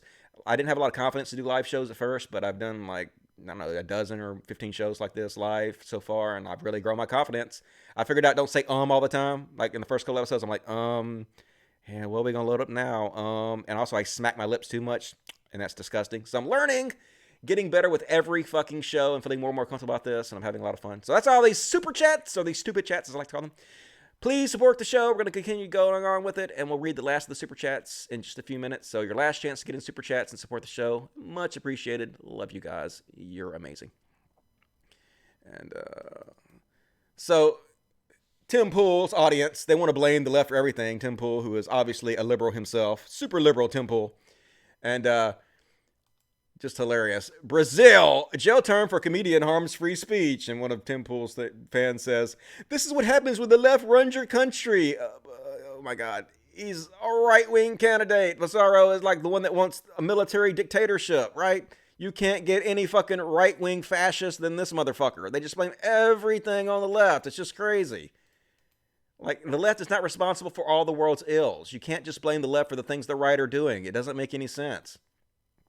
And I believe this is a Cal Kalinske tweet. And he's going to show all the people that are saying that the United States has the best economy in the history of our country. Oh, really? Well, according to the economic policy for the biggest group of American workers, wages aren't just flat, they're falling. Yes, they are. The rich are getting richer and the poor are not getting ahead. The system is set up against us. 78% of workers live paycheck to paycheck. That's most people, motherfuckers. Most people are living paycheck to paycheck. It's not a good situation for anybody out there except for the super fucking rich. And that's what the conservatives kowtow to. It's exactly what they worship. They worship that money, that dollar bill, y'all. Under Trump, U.S. jobs are moving overseas even faster than before. That's true. We're losing jobs faster than they were before. Trump was supposed to come in and be this populist guy that fixed all this, but he hasn't. The exact opposite is happening, and you guys don't hold him responsible for anything. You don't give a shit. You don't really give a shit what he says. You just know that he's on your team, and whatever your team does is good, and whatever the other team does is bad. And even when your team does something bad, you'll blame it on the other team because that's how your minds work, because you're idiots. Next up, from Suspicious Cat. Oh, yeah.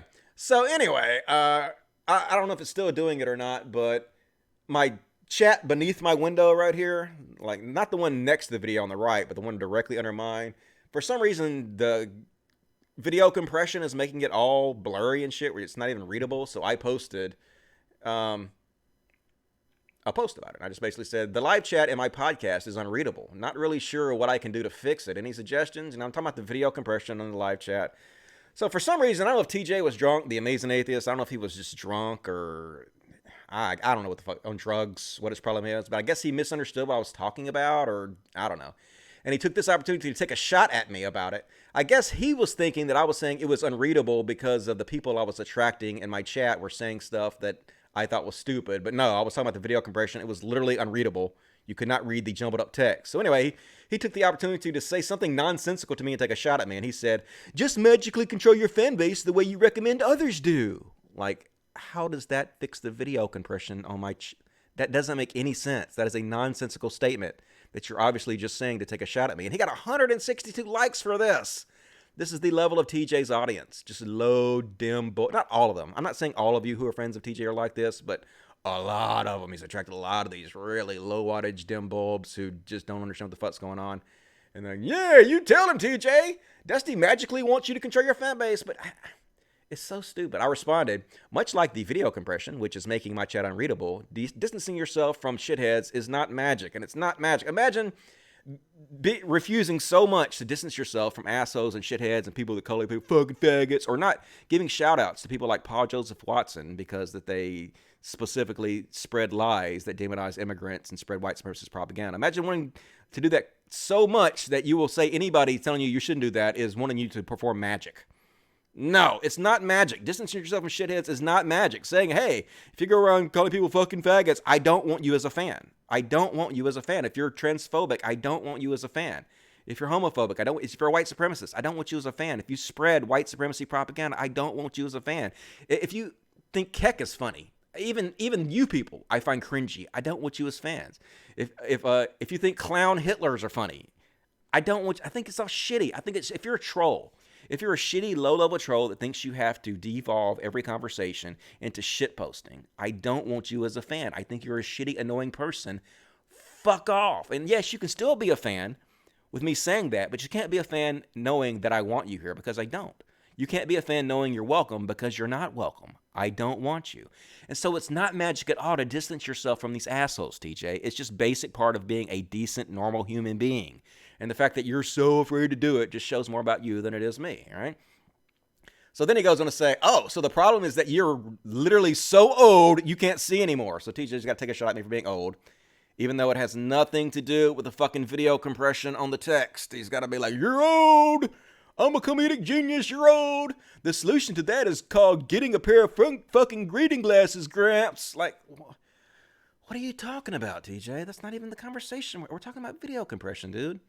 Like, I know I'm old, you gotta say that, and it's fine. Like, I don't care about that anymore. It's just so stupid. Like, it doesn't offend me, because, yeah, I'm 44 years old, I'm old, whatever. Like, I'm a boomer, cool, but it's just so stupid. Like, are you children? Really? This is the kind of insult you come back with? So I just play along with it because I don't give a fuck. I mean, I'm old. Who gives a shit? So I'll say, none of the nurses at the home I'm in could read it either. So pretty sure it's the video compression. And he's like, I don't know what video compression has to do with it. Can you not see the source you're capturing from it? So basically, I finally convince him that he doesn't know what the fuck he's talking about. I'm not talking about not being able to see. I'm not talking about being old. I'm not talking about what my fans are saying. I'm talking about literal video compression making the chat unreadable. So eventually he realized he's being an idiot. And he's like, oh, maybe you should do this and this. No, maybe you should just fuck off, DJ. I'm like, seriously, dude. What's wrong with you? Let me find a stupid reason to take a shot at you. It's transparent, dude. It's transparent. We see right through you just like everybody else. Come on, DJ. You're better than that, right? You can be better than that. And, oh yeah, this is what he tweeted. Just magically control your fan base. Like, that has something to do with what you said. No, it doesn't have anything to do with what I said, DJ. You're just taking a shot for no reason whatsoever. I think this is another Kyle Kalinske tweet. He's dissing Ben Shapiro. Ben Shapiro says, it is. And that is why it is central monument to Western civilization, which was built on Judeo-Christian heritage. And secular Kyle Kalinske puts him in his place and says, secularism is way more responsible for the modern world than your goofy-ass Judeo-Christian traditions. Facts, boy. And it's true, man. All the scientific progress we have made in this world is because we've ignored religion. Like the iPhone was not brought into existence because somebody prayed for it, right? All our modern technology were not brought into existence because some preacher prayed for it somewhere. It was brought into existence because we ignored the Bible, because we ignored religious tradition, because we went to science and facts and reasons. Instead of that, we overcame those shortcomings, and we succeeded in spite of them, not because of them. And saying otherwise is absolutely ignoring history, right? We succeeded despite religion, not because of it. That's just the facts. But despite what you and your goofy hat want everybody to believe, we are not successful because of religion, right? And, oh my God, it's hard to believe this guy's the president. Like, seriously, how is this man the president, the leader of the fucking free world? It's like this world is a joke. It's like I'm living in some kind of simulation that's supposed to be a parody. And it's become so ridiculous that the guy who's made the game, the programmer of this, the god of this game, wants me to know that it's a parody game that I'm not supposed to take seriously. So he's like, well, you weren't getting it before, so now I made Donald Trump president. Are you getting it now? Are you getting just how stupid and much of a joke all this really is? And I am starting to get it, actually. It's really, really not very funny, to be honest with you, though. Donald Trump's like, so horrible to watch the massive fire at Notre Dame Cathedral in Paris. Perhaps flying water tankers could be used to put it out. Must ask quickly. Oh my God, like, why are you giving advice on this? You have no fucking clue what you're talking about. You're not a fireman. You're not an expert in the situation. Why in the world would you be giving your opinion on this? And so the firefighters, they're actually fighting it. They're like, hundreds of firemen of the Paris Fire Brigade are doing everything they can to bring the terrible Notre Dame fire under control. All means are being used except for water-bombing aircrafts, which, if used, could lead to the collapse of the entire structure of the cathedral. Yeah, dummy. Dropping large fucking amounts of heavy-ass water from the air tends to collapse shit, you fucking moron. Why are you giving your advice, Donald Trump, on this? Like, holy shit, dude. How do you still have supporters? How do supporters still support somebody who is so fucking stupid so consistently? I mean, I know the answer. I know you guys don't care, but speaking of the alternative, please, can we get fucking Bernie Sanders in there? My God, people. It's just such a difference in night and day between these two people. They're just not even, like, almost not even the same fucking species. Very much for being here. So this is Bernie Sanders closing when he was on the Fox News town hall where he goddamn killed it, shocked everybody. I think Trump was a little shook about it. And this is how he closed it, like a brilliant statesman should do. And, you know, how can you not respect and love this guy for saying stuff like this? Play. All right. All right, look, thank you all very much for being here. And thank everybody for watching. Just a couple of points. I think sometimes the divisions in this country get a little bit too hot. Okay, at the end of the day, we are all Americans who love this country. And I also think, and the media plays not a good role in this, and again, not just Fox, is we have a lot more in common than most people think we do. All right, poll after poll. Should we raise the minimum wage to a living wage? Yes. Should we rebuild our crumbling infrastructure? Yes. Should we make sure that our veterans get the health care that they have earned? Yes. All right. Should we make sure that we do not cut Social Security or Medicare or Medicaid? Should we give huge tax breaks to billionaires? You know, that's how most people feel. So I hope, look, I'm looking forward to a good campaign. And the last point that I want to make, and I thank Fox, for the opportunity of being here, and that is, I want to see our country have the highest voter turnout in the industrialized world, not one of the lowest. So no matter what your views are, get involved in the political process, stand up and fight to make this a better country. Thank you all very much. And also, and that's exactly why they continue, these people on the right, these anti-SJWs, continue to go out on the left and find the minutia, find the triggered SJWs to distract you with all the time, because on the actual issues, they get killed. Even on Fox News, their cherry-pick fucking town hall, they get killed on the issues. We are on the right side of this. We are on the right side of the issues, and all we have to do is keep fucking hammering them with these issues and not allowing them to distract us with this bullshit, and we'll win every fucking time. But they just want to distract. They just want to distract. They just want to. We can't let them do it. We can't fucking let them do it. We have to stick to it, you know? And, I'm being called Steve Shives so much fucking lately. Everybody's, you're Steve Shives. You're the new Steve Shives. Like, and I'm stoned a lot. So I'm like, maybe I am Steve Shives. So I actually Googled, is Cult of Dusty Steve Shives? And I'm still confused. Maybe I am Steve Shives. I don't know what the fuck's going on. These are the first two pictures that came up on Google Images when you Google, is Cult of Dusty Steve Shives? And I don't know. Have you ever seen me and Steve Shives in the same room together at the same time? I haven't. So I don't know. Just saying. I'm not into conspiracy theories, but that's one I'm starting to get behind a little bit. Dusty Shives. And I have to say, neither of these two look like experts on the topic. Yeah, both these guys are going to debate each other on the topic of happiness. But like, if I've ever seen two more miserable looking fucks than these two guys, I don't know who it is. Like, Peterson always looks miserable. Always trying to tell people how to live their lives and have a happy life, but he fucking never looks happy. And Zizek, which I don't really know that much about Zizek. He married a really hot girl, though. Married a hot young girl. You go, Zizek. I guess being a famous intellectual is working out for you, but you don't look happy neither, to be honest with you. And, like, if you're going to have a debate on happiness, I'm not the smartest guy in the world, but I definitely think I should be there instead of you two guys. Because as far as happiness goes, I'm pretty sure I figured this out way better than you two guys have. Because I think I'm way happier than you guys are. My life has, like, been awesome, and I think that I've had one of the most happy existences of anybody who's ever lived in the history of mankind. And it's not because I'm a super genius or anything. It's just because I'm chill. Like, I just go with the flow, and I don't let life bother me too much. And it's not really that difficult to be happy as long as you just try not to let your mistakes get to you that much. Understand that your mistakes are part of you, and they help you to improve. And don't sit around and dwell on them too much. Just move on with your life and try to accept life for what it is and be happy about it. And I don't know. I should write a book on happiness. I wonder if anybody would read that shit. And, oh my God, like, this looks like it was photoshopped at first, but I don't think it is. I don't think this is really photoshopped. I think this is an actual fucking cat. Like, look at this absolute fucking unit. That's a good title for it. Come on, I can do it. There we go. Look how big that fucking cat is. And I love how this guy's, like, behind the cat, just loving it. Yep, please don't murder me. Good kitty, good kitty. I'm going to massage you. I'm going to stay behind you and massage your ass.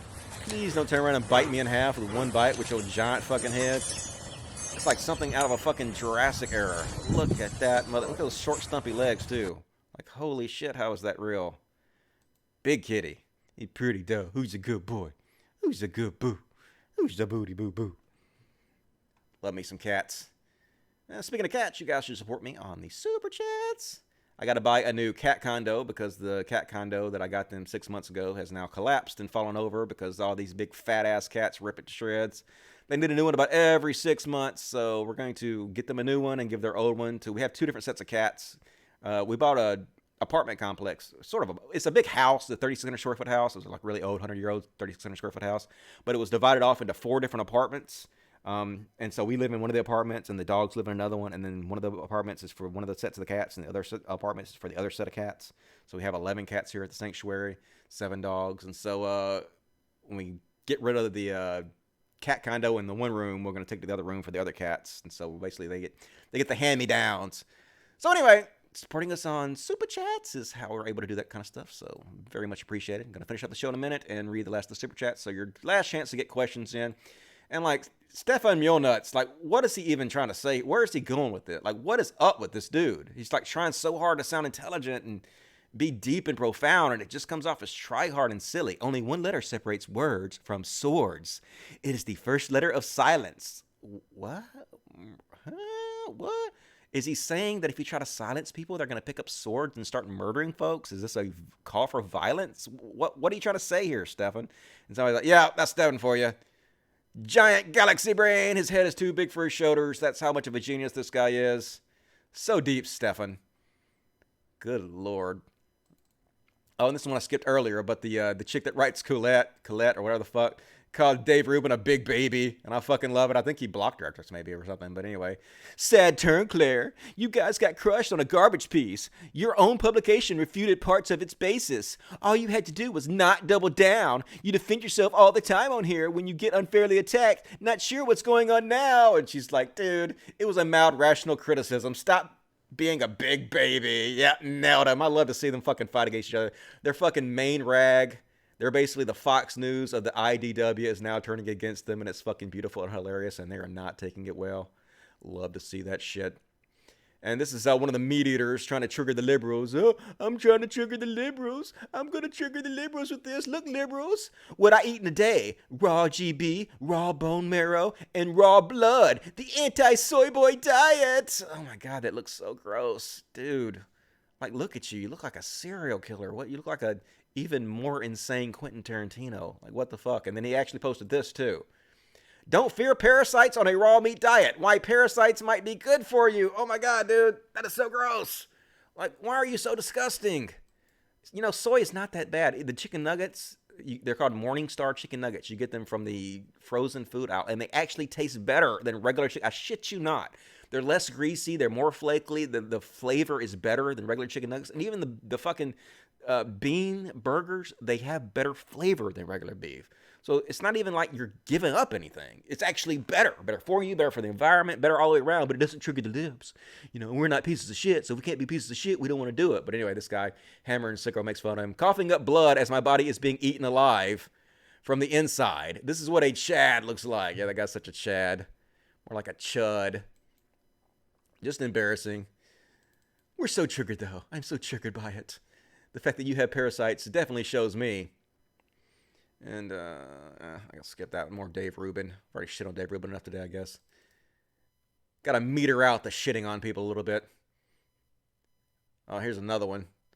Another Dave Rubin shit. So we all know Dave Rubin is a fucking lying piece of shit. Oh, yeah. That's another Dave Rubin. Oh, yeah. Who made this? More Kyle Kalinske secular talk. And this is This is Ben Shapiro at an Olive Garden. Would you like to start out with our unlimited salad and breadsticks this evening? That is literally impossible. Boom! Olive Garden waitress owned by facts and logic. Eviscerated by Ben Shapiro. This is the kind of bullshit arguments he gives. Yes, dude, we know that it's literally impossible. You don't have to be so literal about everything when we're talking about words. We all know what we're talking about here. You're not scoring any brownie points by behaving this way. We see right through ya. Oh yeah, and this went viral. And at first, let's see if I can find the regular clip. Yeah, here's the regular clip. I'll play a little bit of this for you guys. This went viral yesterday, I think, or was it the day before? Something like that. But it's this guy. Apparently, he is a giant Star Wars nerd, and he's watching the new Star Wars trailer for the first time. There we go, and let's do this. And he is just awestruck, taken back by this. He has never seen something he's loved so much in his life. He starts crying. He is just the biggest Star Wars fucking fan ever. And so this went viral from conservatives making fun of this guy, and let's have a very small look at it. This video's been seen 10 million times just in this one Twitter. And, of course, this is just one place this video was, so it's been seen everywhere. So let's take a look.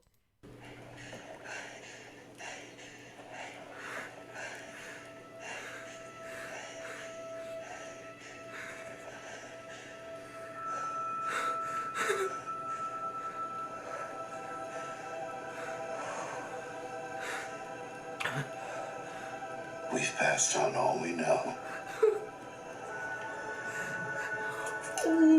1,000 generations live in you now. But this is your fight.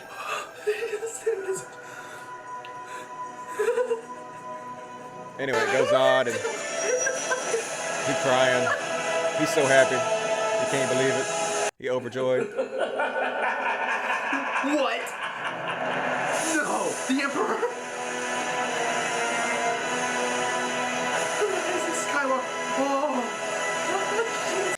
So anyway, needless to say, he took giant amounts of shit.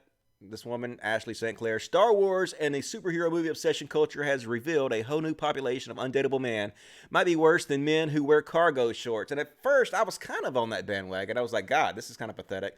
This guy is obviously taking this movie way too seriously, and it's embarrassing. And then I started thinking about it. I started thinking, you know what? Is this guy really hurting anybody? So that's kind of the metric I use to judge things like this when I decide if I really think it's worthy of being upset about it or being insulting to this guy over. Is he hurting anybody? Yes, he is so excited about this movie, and he's a big Star Wars nerd, but he's not hurting anybody. Like, he's just showing happiness. He's adding to the joy in the world. He's excited about it. And yes, it's silly to me. I don't even like Star Wars, so his behavior is kind of silly to me, but that's only because I'm dead inside, right? I've never experienced this much joy about anything in my entire life, I don't think. I kind of envy that. You know, I kind of wish I had something. Like, I almost felt that way about when Game of Thrones came back. I'm such a Game of Thrones nerd, and that's how I felt like Sunday. When Sunday they had a new episode, I was like, oh my God, I wasn't crying or anything, but, you know, I was kind of giddy. And I'm like, this guy's not hurting any fucking body. What's the problem? All he's doing is adding to the joy in the world. So in my opinion, you either add to the joy in the world, or you add to the, you know, negativity, to the hurt and the hatred and the fear. And since I'm a hedonist, I believe in maximizing pleasure and minimizing suffering on a global scale. All this guy's doing is adding to the joy. And if I don't, just because I don't personally get it, just because it's not my personal thing, doesn't mean I have to shit on him for it, or shitting on him for having a hobby that he really likes and really enjoys and really is excited about. You know, good. I'm glad he's happy about it. I'm glad he feels this way. And so I'm not into making fun of him about this stuff. And he actually, he kind of owned this. I think he owned it pretty well, as it says here. This is his response to it. So I took their advice and went to the gym for Zumba. That's manly, right? Okay, seriously, I've been going since February and proud that I've actually lost 26 pounds already this year. I just wanted to brag. So this guy is going to work out and losing weight, and he actually has a wife or a fiance or something, and he's, you know, doing his best to improve himself. And his channel is actually blown up because of this, because this went viral. He's actually doing really well. And so all the people that hated on him and made fun of him for it, they didn't win. You know, instead, the love and the support won out in the end, and this guy's getting a lot of support from people who realize that he's not doing anything wrong by having a hobby that he really cares about, just because other people are not into it as much as he is. So, yay for not being an incredibly shitty human being. The good guys will win out in the end, even on things that you think are silly. And let's see. And Lou Dobbs, speaking of Armoured Skeptic, basically repeating line for line what the fuck shit Lou Dobbs is saying. I wouldn't be surprised to see him saying this shit before too long. Lou Dobbs says, this is a war. This was a conspiracy to overthrow the President of the United States. Then claims the evidence is accumulating mightily to support Pastor Robert Jeffrey's claim that God sent this president. This is a fucking news channel, like Fox Business News, man. Outright propaganda for the president. And let's see if I can find this other clip here. It goes right along with this. Yeah, basically Fox News has just become a Christian network. Just a full-fledged, unashamed, unabashed, right in your face Christian propaganda network. This is the #1 news show, or #1 news channel for in Ainsley's the Bible world study. right now. And she and her guest. And it's hard to fucking believe this is actually real, but it is. This is why we fight, folks. Have a look. This week, by the way, Ainsley welcomes you into her home for Ainsley's Bible study. And she and her guests share defining personal moments in their lives that led them to find their faith in God. You don't want to miss it. Check it out. People ask me, how do you know that there's a God? And I know it because of stories like this. I know it because of anecdotal evidence. That's how you prove shit is real. Little steps along the way kind of sew each other together to become something big. God will never fail you. Jesus would still die for you. If you have Christ, all the other stuff is overflow. We're just trying to become better Christians. God is good. God is so good. And Nation. That's Fox Nation. Oh my God. So it's just straight up Christian propaganda on the Fox News channel. Now they're not even hiding anymore. You know, they're not even trying to be bipartisan. It's just a cult channel. You know, join our cult. Here's why. Jesus is real. Blah, blah, blah. Same shit as always, but it's depressing to know that that's the most popular fucking news channel in the world. News, quote unquote. That's how fucking far we've fallen. And this seems to be triggering all the conservatives and the anti-SJWs. This is trans porn, immoral, illegal, and featuring a child with naked adults. Oh my God. It's just a fucking statue, dude. It's a statue of the woman's got boobs and she still has her penis, and the male figure has a vagina. These are obviously trans people, and like, if you know anything about hormone replacement therapy and testosterone, they could definitely happen just like this, right? It happens all the time. People that were born females can transition to males and have bodies like this, and vice versa.